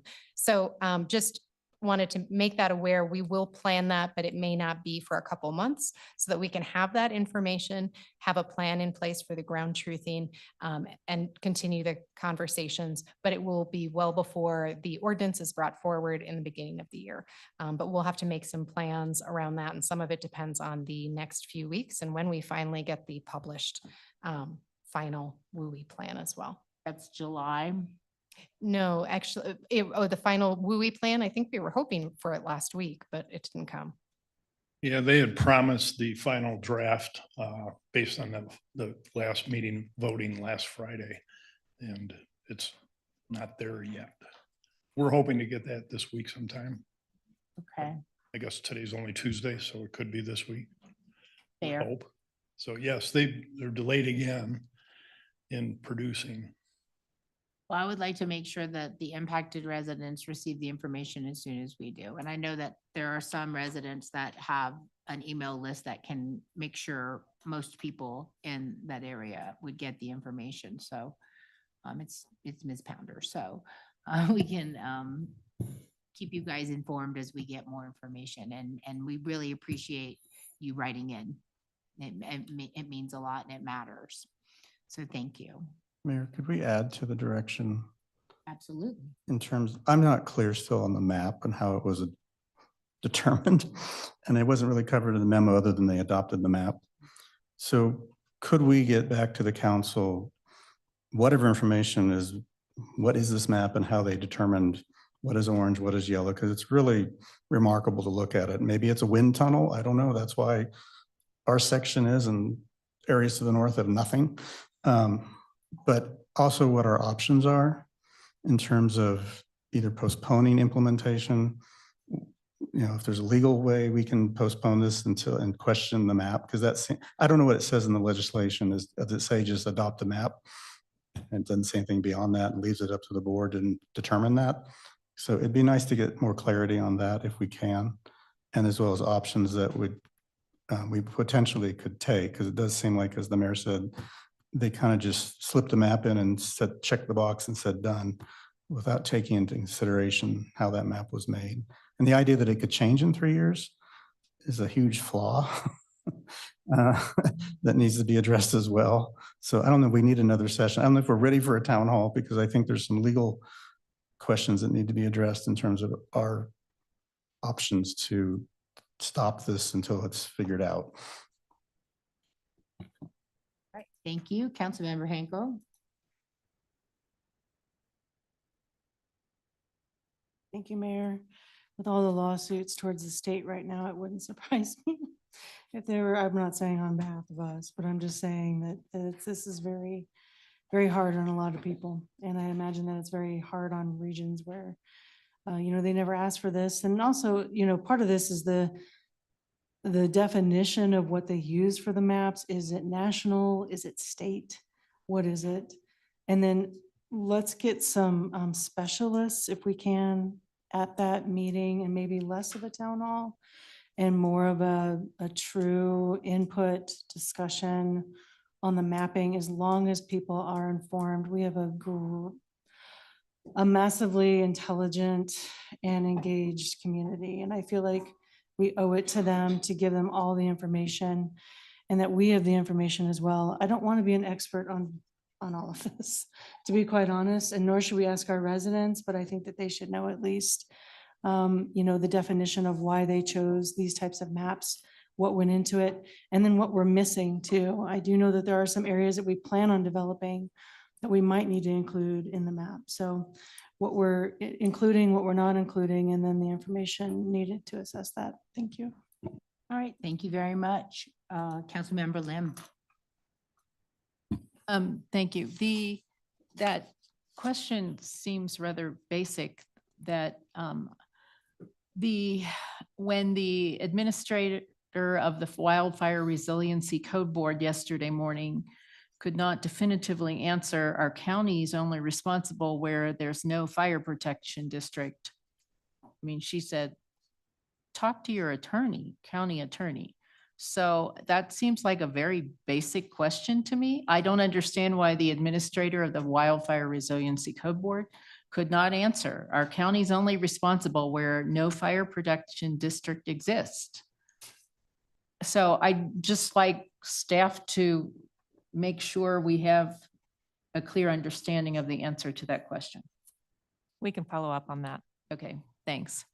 The only other thing I wanted to add is, as far as the cost of insurance, the only slight consolation in the matter may be that the legislature did pass HB 25-1182. It was risk model use in property insurance policies, which will actually go into effect about the same time this code is required to go into effect. So that if a homeowner gets a large increase or gets their homeowner insurance denied because of wildfire risk, the insurance company is required to clearly notify the homeowner, and the homeowner is allowed to appeal and get a clear clarification from the insurance company. So that I testified for that with CC4CA this year, and that was passed. So hopefully nothing adverse will come with this new WUI code and homeowners insurance, but if it does, there is some homeowner recourse. Thank you. Yes, thank you very much for that. Councilmember Anderson. Okay, and I just want to clarify one final question. So on the inspections, if you pulled the permit, the homeowner pulled the permit and you came out to inspect, like they pulled the permit for the deck, you came out to inspect the deck, and there's like something visibly non-compliant, not non-compliant with the fire code, but just visibly non-compliant, are they going to be looking around at anything else? Or you're saying that you're only looking at the one thing, even if you saw something that was just like an extreme case, just to, That is our current policy, is to just do inspections based on what the permitted work is. okay.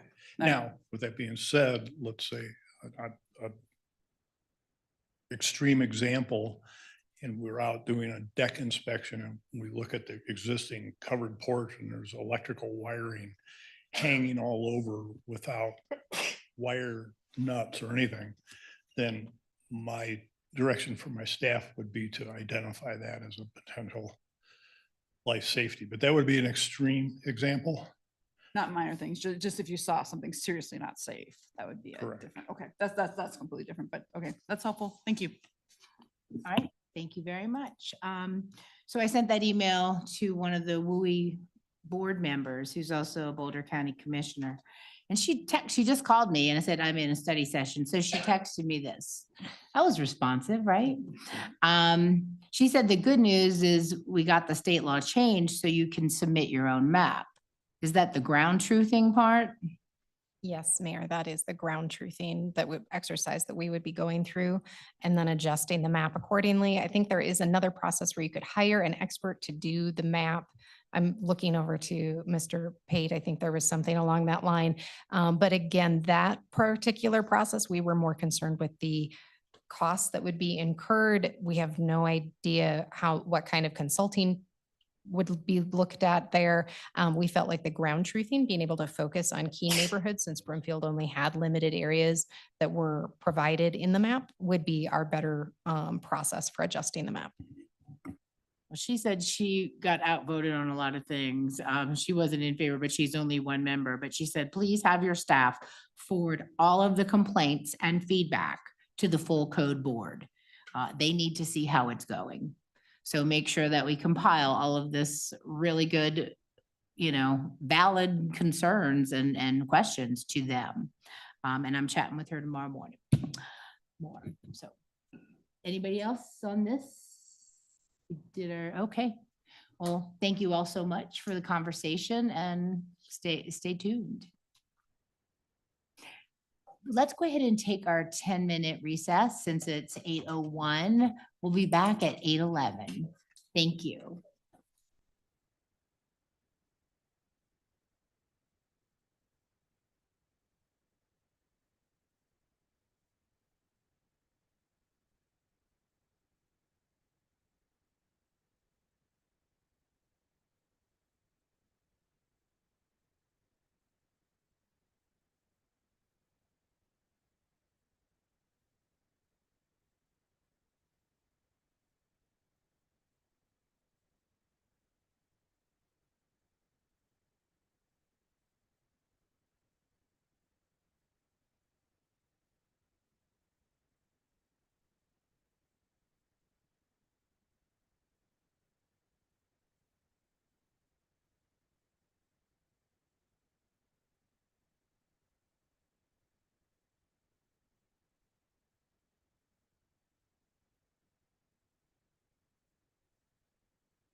Got you. Come back. Could y'all go chat in the hall? That would be fine too. Hi, Chuck. We have to get started. Hey, will you call me tomorrow? Because we'll have to finish, we have another study session item. Okay. Let's talk tomorrow. All right, we need to set up a call. We still have one more study. Waiting. Number? You have all my numbers.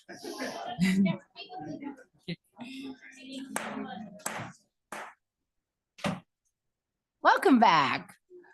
Our next item and final item is an update and request for council's direction related to the transit needs study. Council has a copy of the agenda memorandum, which I'll ask our staff to begin the discussion. Thank you again, Mayor, Mayor Pro Tem, City Council. Allison Baxter, Senior Transportation Planner, will be providing the presentation, and I'll ask Sarah Grant, Transportation Manager, to introduce her. Good evening. Thank you, Deputy Manager Burton Zeddy. Good evening, Mayor, Mayor Pro Tem, and council members. My name is Sarah Grant, Transportation Manager for the City and County of Broomfield, and I'm pleased to introduce to you the first study session update on the Broomfield Transit Study, formerly known as the Transit Needs Assessment. This is a federally funded project through the DRCOG, that's the Denver Regional Council of Governments, Transportation Improvement Program. And the scope of the project was directed and approved by council members participating in the Broomfield Transportation Forum in 2019. Staff provided an update to the Broomfield Transportation Forum in November, and tonight staff will present an update on the community outreach, the data analysis, and the initial recommendations for the transit improvements before kicking off phase 2 of our engagement in June to solicit community feedback on these recommendations. We staff would like to recognize that it is difficult to discuss recommendations due to the current challenges in the fiscal climate. Staff is not proposing additional budget allocation at this time, and funding strategies will be further refined and presented to the council at the final study session in the fall. I am pleased now to introduce to you Allison Baxter, Senior Transportation Manager and Project Manager for this study. Good evening, Mayor, Mayor Pro Tem, and council members. Staff appreciate the opportunity to provide your first formal update on this project. I'm joined by James Gherkin with Transportation Management and Design, the consultant that we've been working with on this project, as well as Nikki Kraus, Senior Services Manager, and Jennifer Hussey, Easy Ride Program Manager, who are also available to answer questions. Our goal is to give you a comprehensive look at how the study analysis and outreach led to the identification of unmet transit needs in the community and present the draft recommendations for public mobility improvements for council feedback. Next slide, please. Next slide, sorry. Transit is a powerful tool to increase access to opportunity and is an important part of diverse and thriving communities. Service cuts over the past 7 years have, coupled with growth and changing travel patterns, have resulted in mobility gaps in Broomfield. But public interest in transit is still strong. We heard clearly that high quality transit is important, not just to individual residents, but to the community as a whole. And residents want better service, especially for local trips, connections to regional transit, and essential services.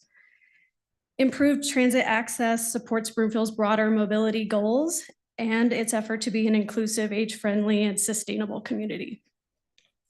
At the conclusion of the study, we'll have $400,000 in pilot funding that could move this project from study and to action, and staff are seeking council's direction and feedback on which service concepts that we present this evening best reflect Broomfield's values and needs, and where investment and advocacy should be prioritized. Next slide. Thank you. The study was built around 3 goals: to engage with the community and hear firsthand where the needs are, identify unmet transit needs and mobility gaps, and develop short and midterm strategies and recommendations that are practical and supported by the community. Next slide.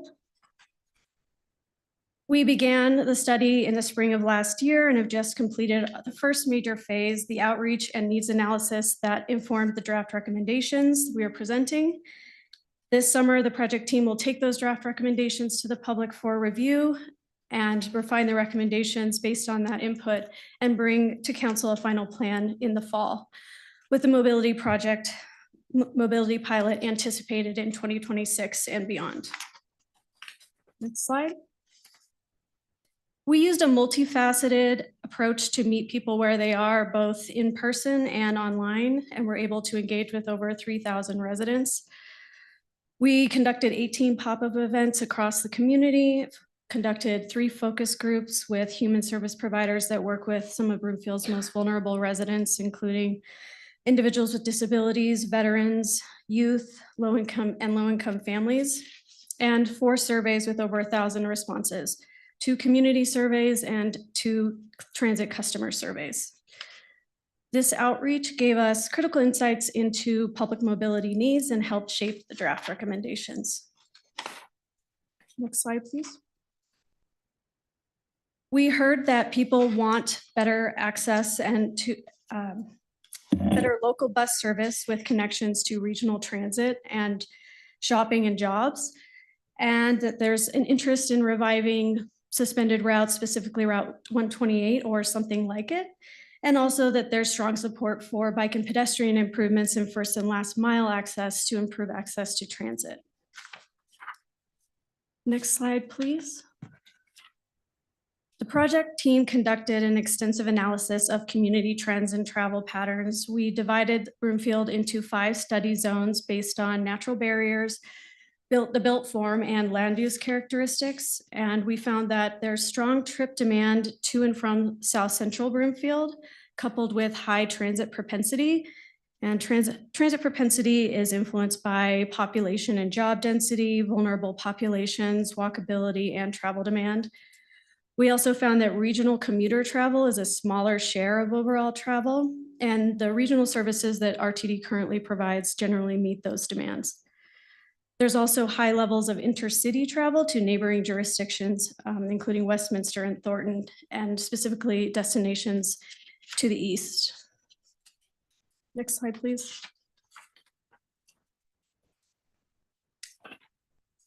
More people that are more likely to need and use transit reside in South Central and Central Broomfield. Next slide.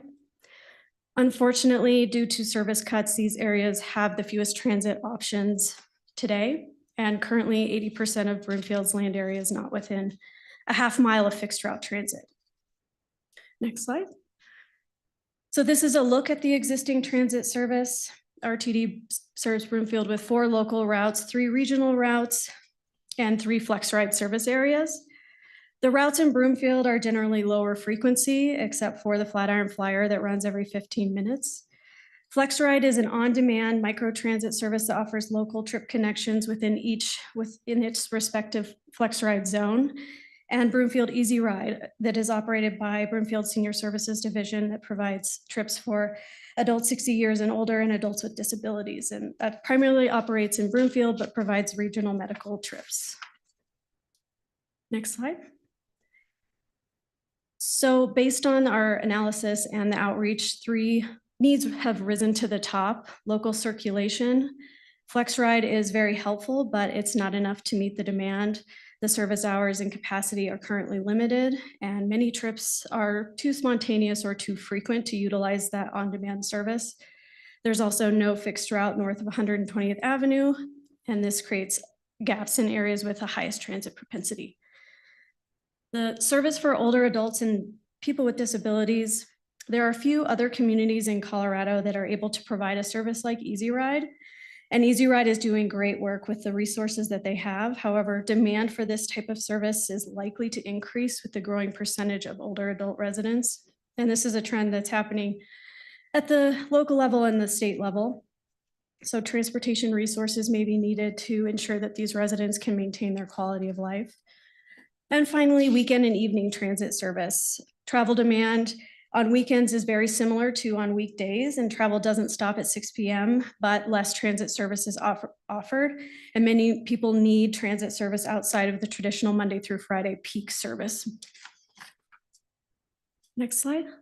So the project team has drafted recommendations that aim to match the need with the right service, the right mobility option, including the fixed route bus, micro transit, and dial-a-ride service models.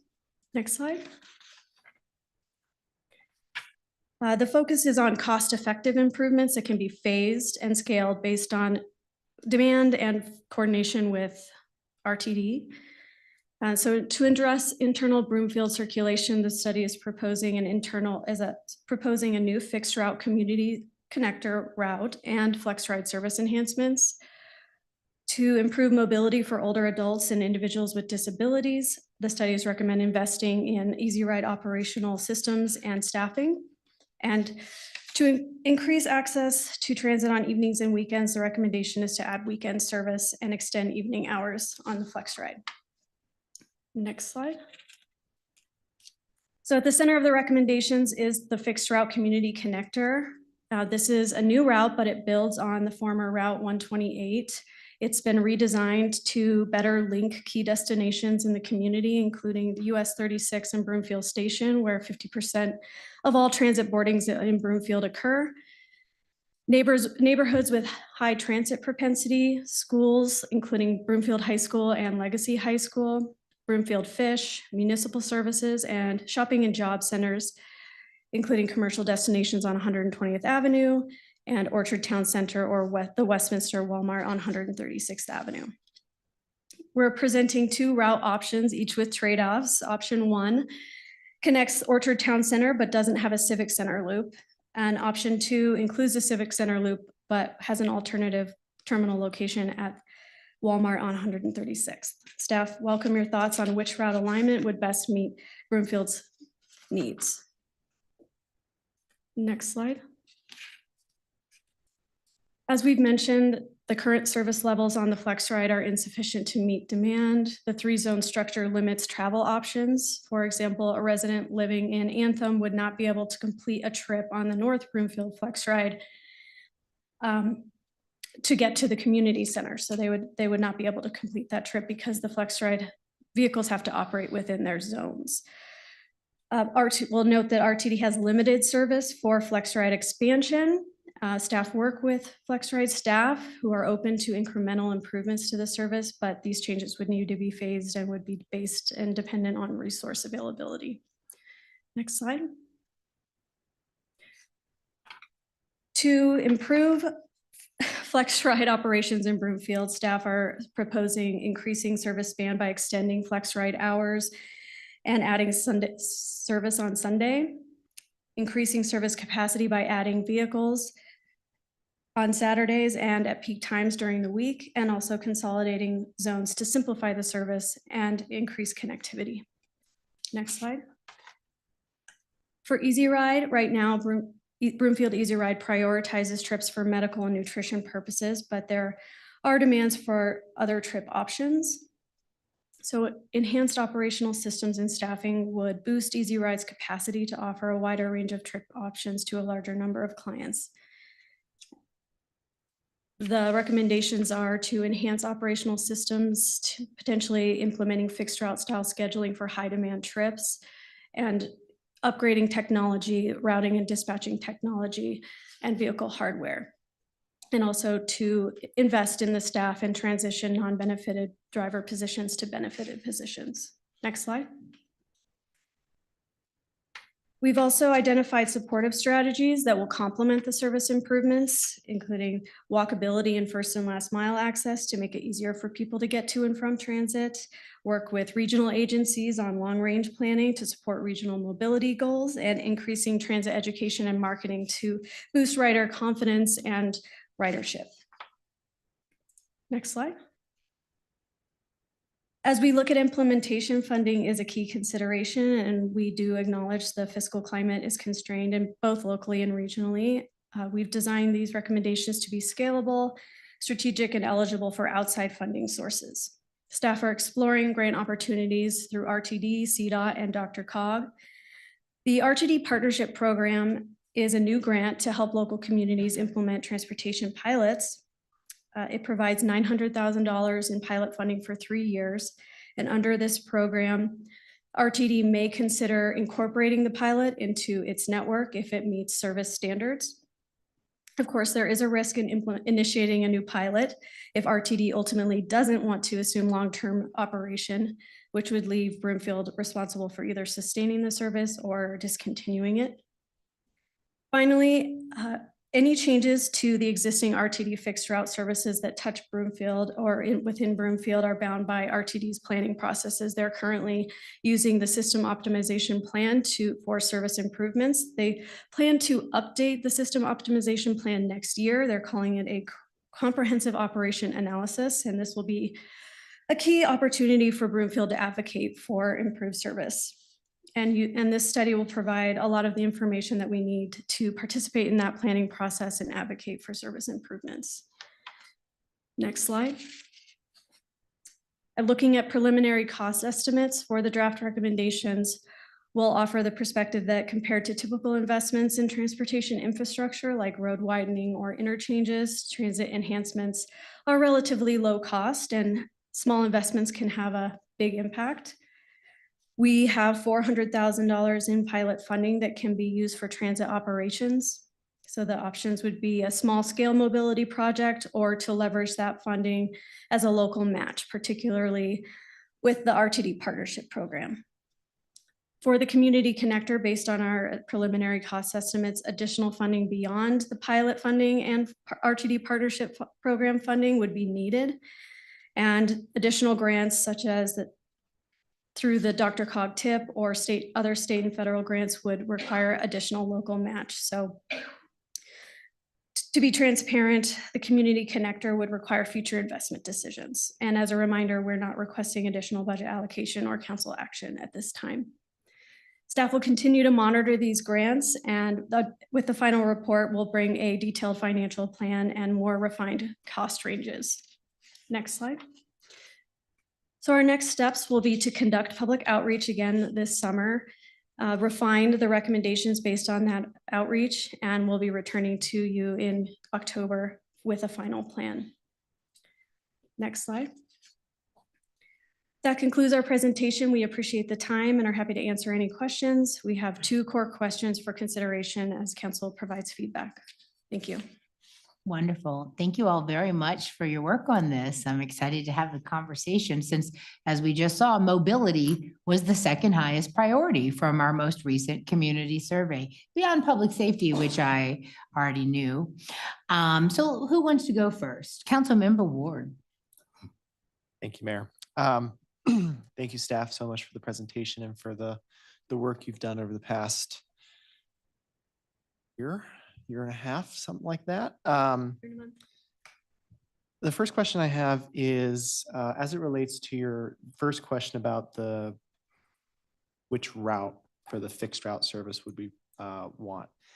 Did a needs assessment produce any sort of results that said Orchards is favored over the Walmart at 136, or is it equal? Did they capture that data, and is it just a policy decision for us?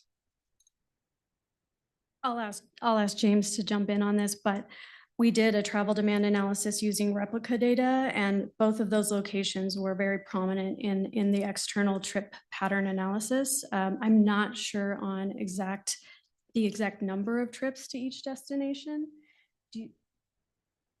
Yeah, we don't have that information offhand. We just know that those were primary destinations in those block groups that drew a lot of external trips from Broomfield. Also, those destinations were identified specifically in the outreach. And the Walmart on 136 is one of the top destinations, existing destinations for the Flex Ride service. Okay.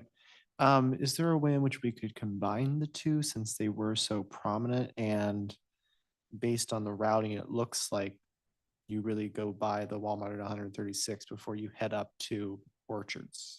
I think we did consider that option.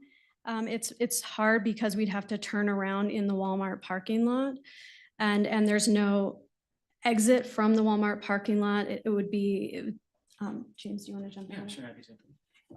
So thank you all for the opportunity to speak with you this evening. James Gerken from TMD, the consulting firm supporting Broomfield on this study.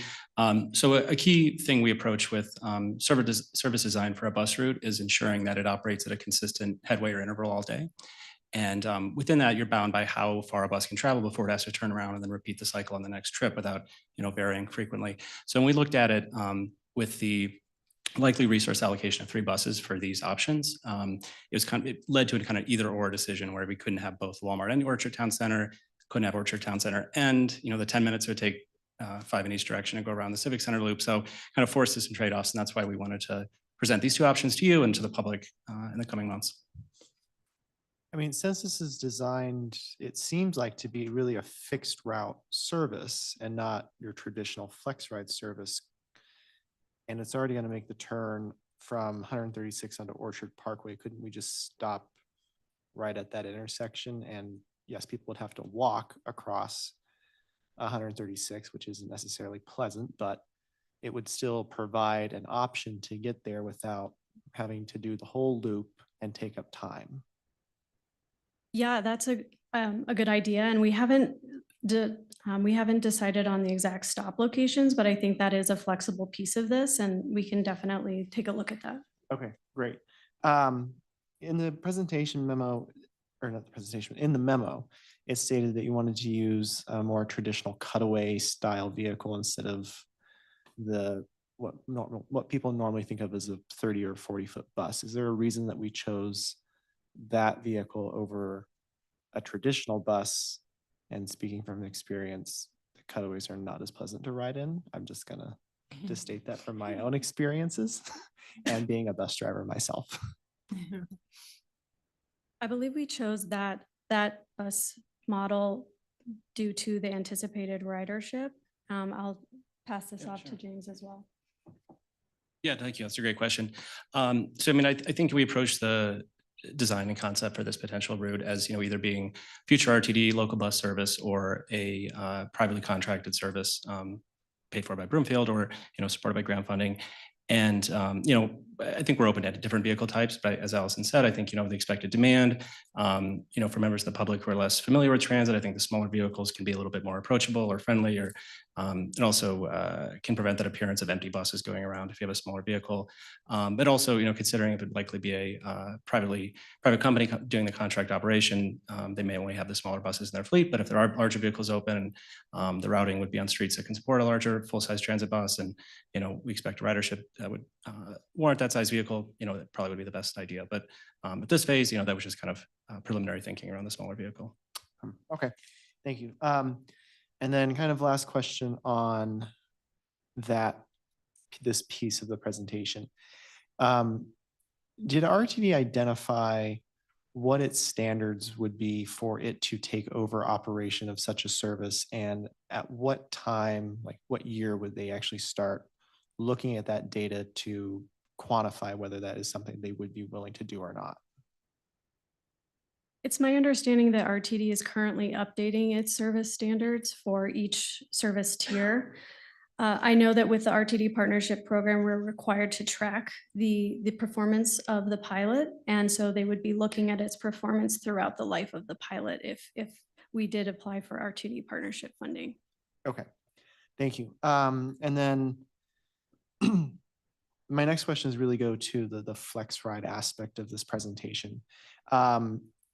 Starting off first with just a quick one. In the presentation, you noted that there was going to be the addition of Sunday service for flex ride. Is that only for the Broomfield flex ride service areas, or is that also including Interlochen? I believe that right now we would, only the Broomfield zone has Saturday service. So we would be introducing incrementally, probably starting with the Broomfield zone first to add the Sunday service. If we combine the Broomfield and North Broomfield zone, hopefully the North Broomfield zone would also have weekend service if it's combined. It just depends on sort of how these are phased and what RTD is open to. But I believe the first phase would be Sunday service in the Broomfield zone. That's correct. Okay.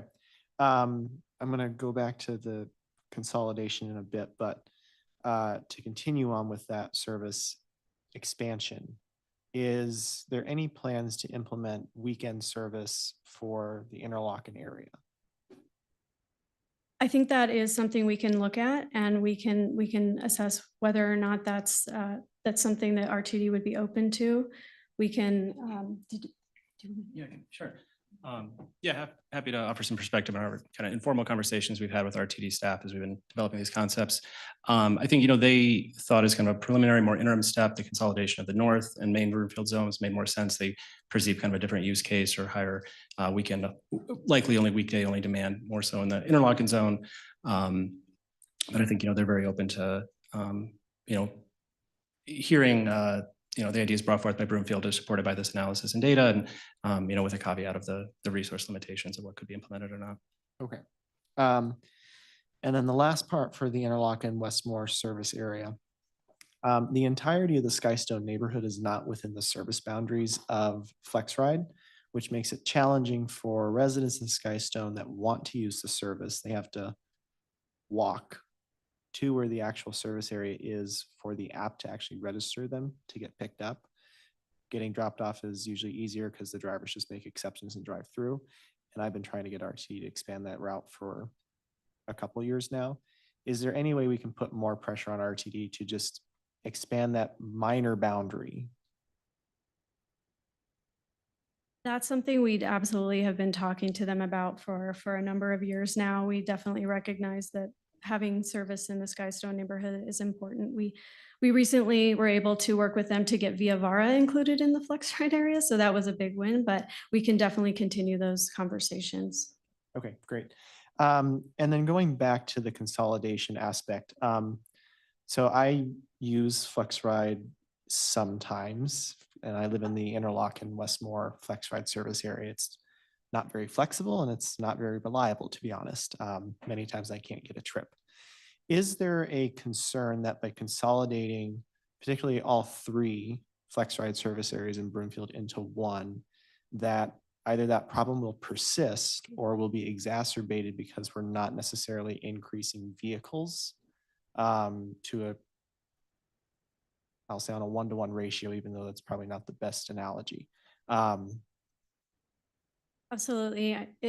FlexRide is more effective when it can operate in fairly confined geographic boundaries. And we do acknowledge that expanding and consolidating the zones could result in potentially a challenge with getting trips. So with the zone consolidation, we would propose additional vehicles.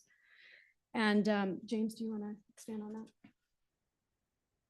Yeah, sure. No, I think, in terms of the likely demand from improved connectivity, if someone can get across the city and connect to new destinations, you would see a likely increase in demand. So yeah, part of the recommendation and also the likely very high cost tag with like a full 3-zone consolidation would be a number of new vehicles recommended to be added to provide adequate service levels. Okay. I think this really gets to the question of what are we trying to accomplish with this? Because I think by making FlexRide a much larger service area, you are kind of defeating the purpose of quote unquote micromobility. And that crosstown connection really is meant for more of a fixed route service, but I digress. I guess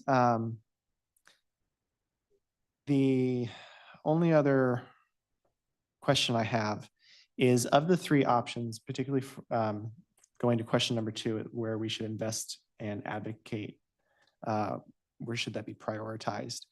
Of the 3 options between increasing or making some technology improvements to Easy Ride, increasing and consolidating FlexRide service, and implementing a fixed route service, is there one of the 3 that either yields a better return on investment, a higher ridership, or something quantifiable to give us some guidance as to which one might be the best instead of just what some might feel is just throwing a dart and seeing where it lands? That's a good question. And we do, based on the initial cost estimates, the fixed route connector would have the highest cost and Easy Ride investments would have the comparatively lowest cost.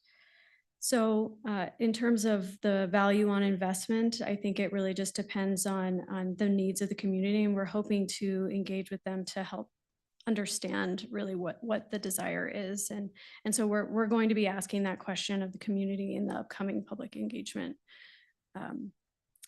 that's coming this summer. Okay, I'm out of time, but I'll come back to second round with some other questions. All right, thank you. Councilmember Cohen. Thank you, Mayor. I have a follow-up on what Councilmember Ward was talking about. I'm skeptical of a fixed route having any success in the areas you've defined. It just doesn't really seem to fit the community in that area. What if we just put all our investment and advocacy into FlexRide, optimizing FlexRide and Easy Ride? So it is timely. It does cover its zones. It's easy to pick, it's a great service. What if we just optimized it and put all the resources into those two services, which fits more of our community needs? Absolutely. I think the challenge with investing in FlexRide is it really is dependent on RTD for implementation and their staff resources and oftentimes drivers that are available to operate the vehicles. We have tried in the past to supplement FlexRide funding, and we've been unsuccessful in getting those resources deployed in the community. So that's the one challenge with investing in RTD FlexRide, because we don't necessarily have that type of control.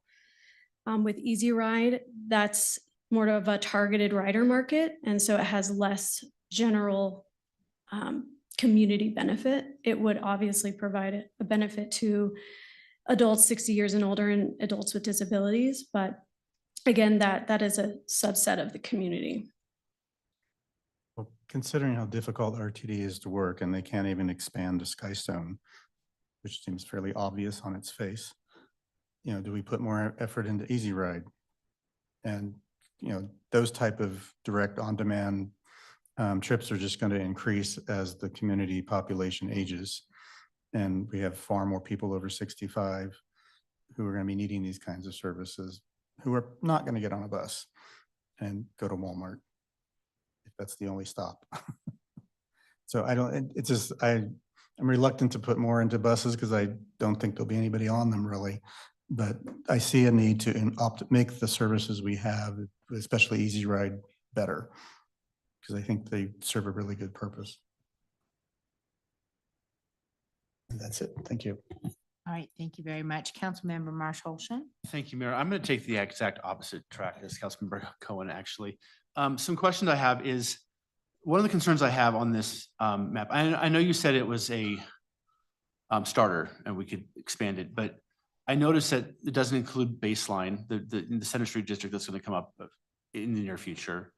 We have a concept review currently for a large apartment complex over off of Indiana and 128. It doesn't have any service over there, nothing in the north part of Broomfield. What is the thought on the future of that, and why weren't those areas included in this initial draft? That's a great question. And we did look at new development as part of the fixed route connector service and as part of the analysis. And I think with transit propensity, it's influenced by a lot of different factors. And so one of those being walkability and demographics. And so that based on our transit propensity analysis, those areas didn't necessarily rise to the top for transit feasibility and propensity at this time. They may as those communities continue to build out in the future. I guess my concern is that with the funding streams where they're at the moment, I worry that any realistic model is going to require us to go to the voters for some sort of revenue. And to me, I guess my question is, why would we want to go to voters more than once if we can just do it once? I guess, I don't know. Sarah, you looked like you had something to add, so. Thank you, Councilmember Marshall-Olson, Sarah Grant, Transportation Manager. To answer your question about North Broomfield, Colorado 7, we do have transit starter service that is planned to begin next year. We do have pilot funding that we secured from DRCOG with our partners between Brighton and Boulder. So we're excited to see that moving forward. And that was the assumption with this plan, that we do have funding and will continue to look for opportunities to keep that pilot going in the future. Additionally, the I-25 Colorado 7 Mobility Hub is under construction right now, those interim improvements. And so that will be coming online next summer, next fall, providing those improvements. And we do have the North Broomfield Flex Ride service, and we anticipate that our residents will be using that service to access the mobility hub in the future. Okay, but the Highway 7 is east-west and I-25 is north-south, but it doesn't connect someone who lives in Baseline to the town square or Interlochen. And I also see that in the proposed map, none of Flatirons Interlochen is involved. It's not walkable to that site. I guess I don't have any other questions. I guess my thoughts are, to Councilmember Cohen's point, it really is a chicken and egg issue. My personal perspective is that one of the big failings of transit in the United States is the focus on ridership. It really is to use the movie adage, if you build it, they will come. You build the transit, you invest in transit, and the ridership will follow, is kind of the way I've looked at it. And that's been borne out by multiple studies. So my thought is, if we're going, I support this. I think this is good. I appreciate all the hard work you've done on this. To Councilmember, that's my words point. I would like to see, I like both routes. I think that we should combine them. I think Orchard and Walmart are great. I also think no route that doesn't hit Town Square is a good idea. As good of an idea as one with it. So I guess my thought is, if we have to go to the voters for revenue to fund transit, we should do it once. And so let's plan for the future and let's build a network of fixed route transit that actually serves all of Broomfield, all of the important hubs, I guess is my thought. I don't really have any other questions. That's kind of my own initial thought. So thanks, Mayor. All right, thank you. Councilmember Lim. Thank you. What is the idea? I'm a little concerned with the economic impact of encouraging people to go to Walmart in Westminster. So, I mean, I'm lost in that thought of why do we need to take people to Walmart on 136 when they can go to Walmart on 120th and we can get the sales tax revenue in Broomfield? That's a good question. And the route does serve the Walmart on 120th. So they do have that opportunity. I think we also saw an opportunity to provide access to employment with those destinations. And those are either the Westminster Walmart or the Orchard Town Center also provide opportunities to jobs that the transit riders may need access to. So that was one rationale for choosing those locations, in addition to the travel demand analysis indicating that a lot of people are going there. They need to go to the 120th so we get the sales tax revenue. Yes. My preference then overall in those two route options would be to include the Civic Center. That's important to Broomfield. Yes, thank you. I appreciate the interest in consolidating the zones.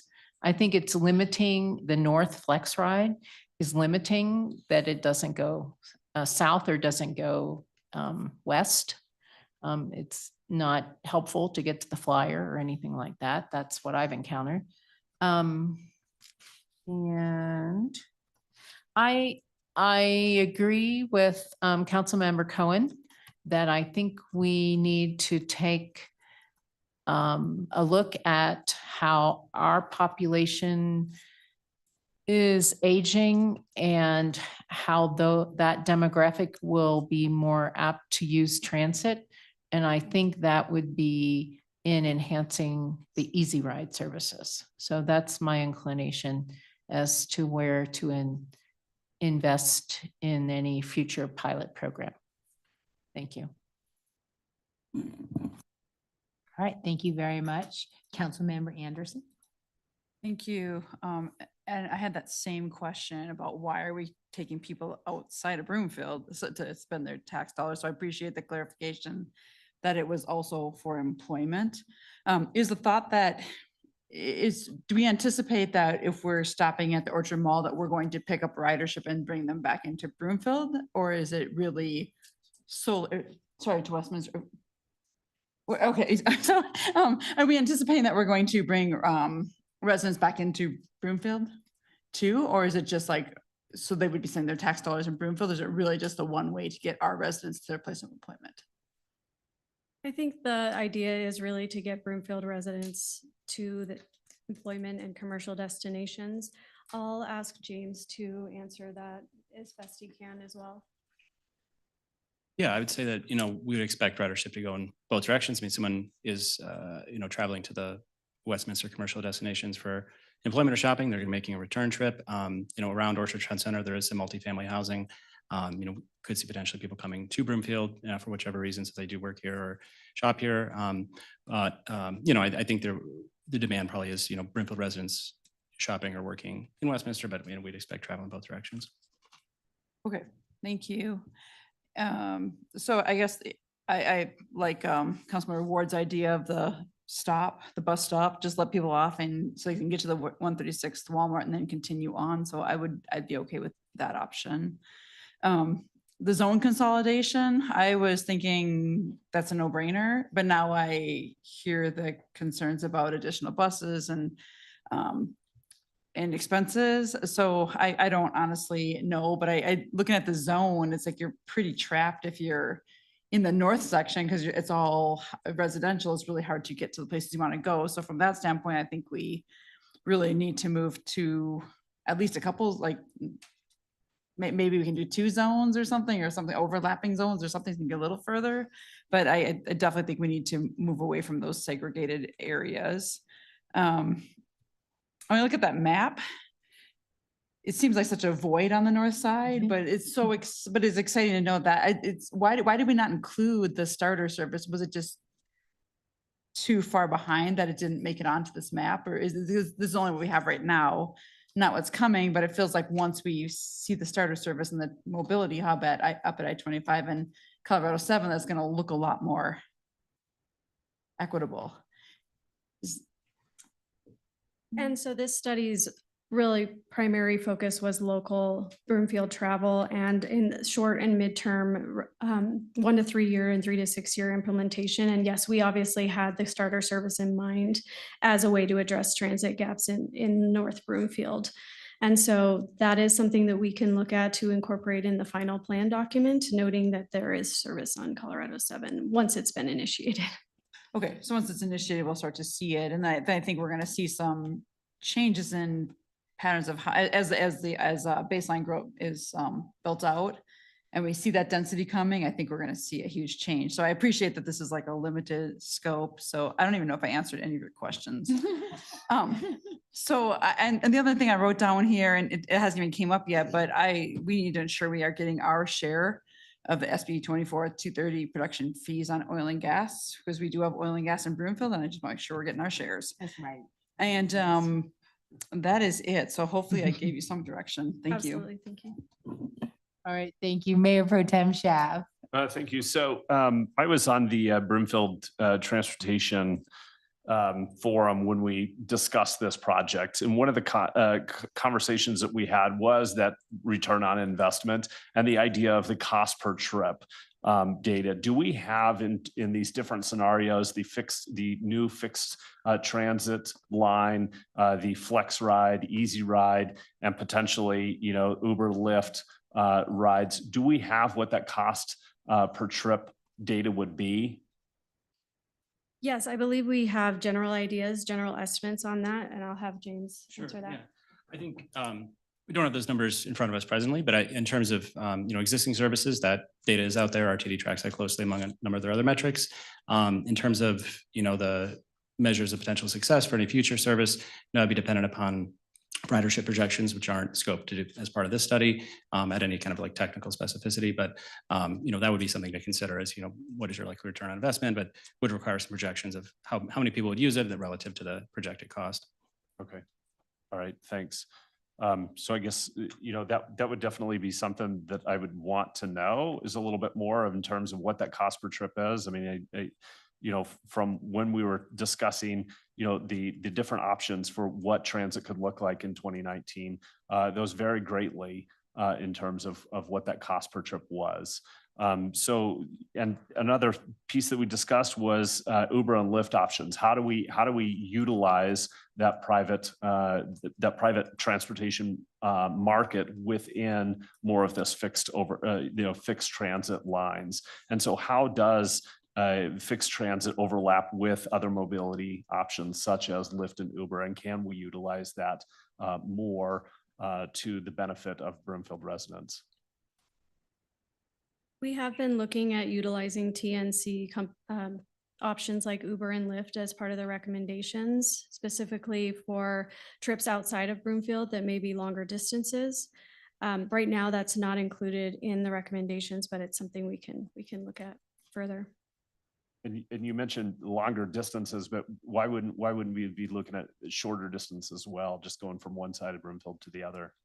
I think right now we're seeing that maybe the Flex Ride serves that purpose in terms of on-demand transit, but I think there is an opportunity to potentially utilize and explore more TNC options for short trips as well, if that's the direction to explore that. Okay. And then, and maybe our consultant has more on this, but how far out are we in terms of autonomous vehicles, mobility?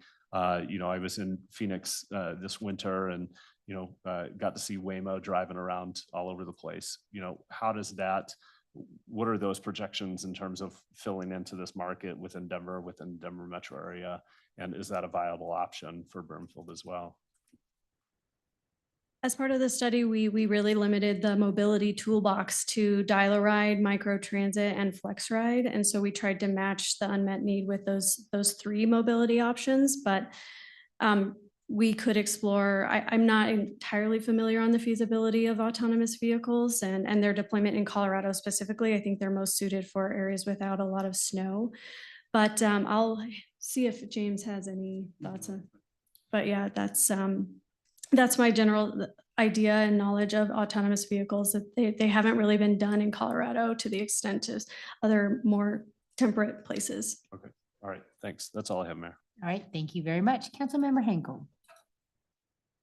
Thank you, Mayor. I just saw that Denver might be looking into gondolas. Yeah. I thought that was interesting. And also maybe safe or not safe. I'm not really entirely sure. A lot of people, describe if it's safe or not safe to ride public transport. And the more that we talk about how safe it is, I think it's important. That's sort of a side note. One of the service concepts with the more north I feel that we get, the better. So I do like option one. I do like the idea, and I know you guys just said it's very difficult with RTD, but Flex Ride, if we can try to lean more into that and maybe think outside of the box as far as the needs that are required. We have a lot of people who, a lot of our most vulnerable do rely on Flex Ride. And sometimes it's hard to navigate the app as well to try to figure it out. And they've had some difficulty and told me that it looks like there's service on there, but there really actually isn't service. So there's like miscommunication, I think, happening on the app on Flex Ride, just so people are aware. I can give you some more, boots on the ground answers for users that are generally refugees in the area. For instance, there's places even in Ward 2 that even don't even have a ride to and from their school district as well, like in Jeffco. We've had some issues with kids riding to and from school. And we've thought about, okay, could they ride Flex Ride? Could they, use some sort of other services? I do like the idea that Councilmember Schaaf had about just looking into other options. We have to really think about, was it Waymo? Is that what you were describing, right? Austin, Texas had that too. It creeped me out, not gonna lie. My husband will not ride in one yet, but I do think that that is something that we should look into and at least options that we haven't maybe looked at before. So again, I'm kind of like maybe Councilmember Anderson too. I might not be answering all of your questions, but I do think the more north that we can get, the better. North is just a very transportation desert like up there. And then just looking into more just flexibility and reliability. And in the past, in my experience with the constituents that I have and the people that I serve, Flex Ride has been very important to them, and having that to be a more reliable and just more on-time service would be helpful. Thank you. All right, thank you. I'm not sure if you have clear direction on which routes are preferred, which concept. Do you? I think what we've received from council this evening sets us in the right direction, and we'll also be asking the public about which options they prefer as well as part of the phase 2 outreach strategy. So we'll hopefully be able to narrow it down based on the input we've received tonight and also public outreach. And we can also rethink a lot of some of what we've presented this evening based on council feedback this evening as well. You know, I do worry about, as most things around lately, that Flex Ride is resource constrained. And if something isn't reliable and it's over prescribed and you can't get a ride when you want it, then it really doesn't count in my book. If you can't rely on it, if it's not regular, it's, you know, it's like, oh, I think I want to try to get a ride here today at this time. You know, it's not something you could use for a job because it's not reliable. So I guess I get a little bothered by that being, but we have Flex Ride. Well, do we? Just because we say we have Flex Ride doesn't mean people are actually getting those rides when they need them. So it might be interesting to even get a report on how many people are turned away by Flex Ride. Yes, right now, for every 3 trips completed, there's 1 trip that's denied. Oh, you know that. I'm impressed. Okay. Which is a high denial rate. Yeah, it's unfortunate. Okay, I'm going to go back to second round. If anybody has any council member ward. Thank you, Mayor. One real quick point that I want to focus on is, since you're going to go back in this second phase and ask the community kind of what their preference is, I'm assuming not only for question 1, but also of the 3, would you rather see the fixed route service, enhanced Flex Ride service, and or the Easy Ride service? Is that correct? That's correct. Okay. To me, it feels a little premature to be asking council this question if the community itself hasn't necessarily weighed in on those options. Because I think one of the things you're hearing up here is there's a lot of competing ideas within those 3 issues. I mean, implementing a fixed route service can be really good at potentially showing demand and then bolstering that ridership. Whereas a Flex Ride service is really trying to be confined to a small area that's meant for very specific purposes and is not necessarily as scalable as a fixed route service is. And then Easy Ride is even more narrowly tailored for a very specific subset of our population who have particular mobility issues and or issues navigating other parts of society potentially. And so I think that's part of the confusion up here is which one are we trying to prioritize, even though all 3 are important, but they're different priorities. And I'm going to push back against Councilmember Cohen's points. Suburban areas that have high ridership tend to have high ridership because you have a frequent, reliable service. We have none of those. And the point of saying, well, we might potentially not have high ridership on this, well, it's only running every 30 minutes and it's really trying to serve so many different destinations in one route that it's challenging for some people to use. I mean, if you live, let's say, I'm going to zoom in here, up by Legacy High School, but you want to get to the 36 in Broomfield Station, you're zigzagging all the way through Broomfield just to get there. And you spend just as much time going from there to Broomfield Station as you would if you were to drive from Legacy to, let's say, Boulder or Denver or wherever. And so I just want to push back on Councilmember Cohen's points there, because suburban transit can be very effective if frequency and reliability are met.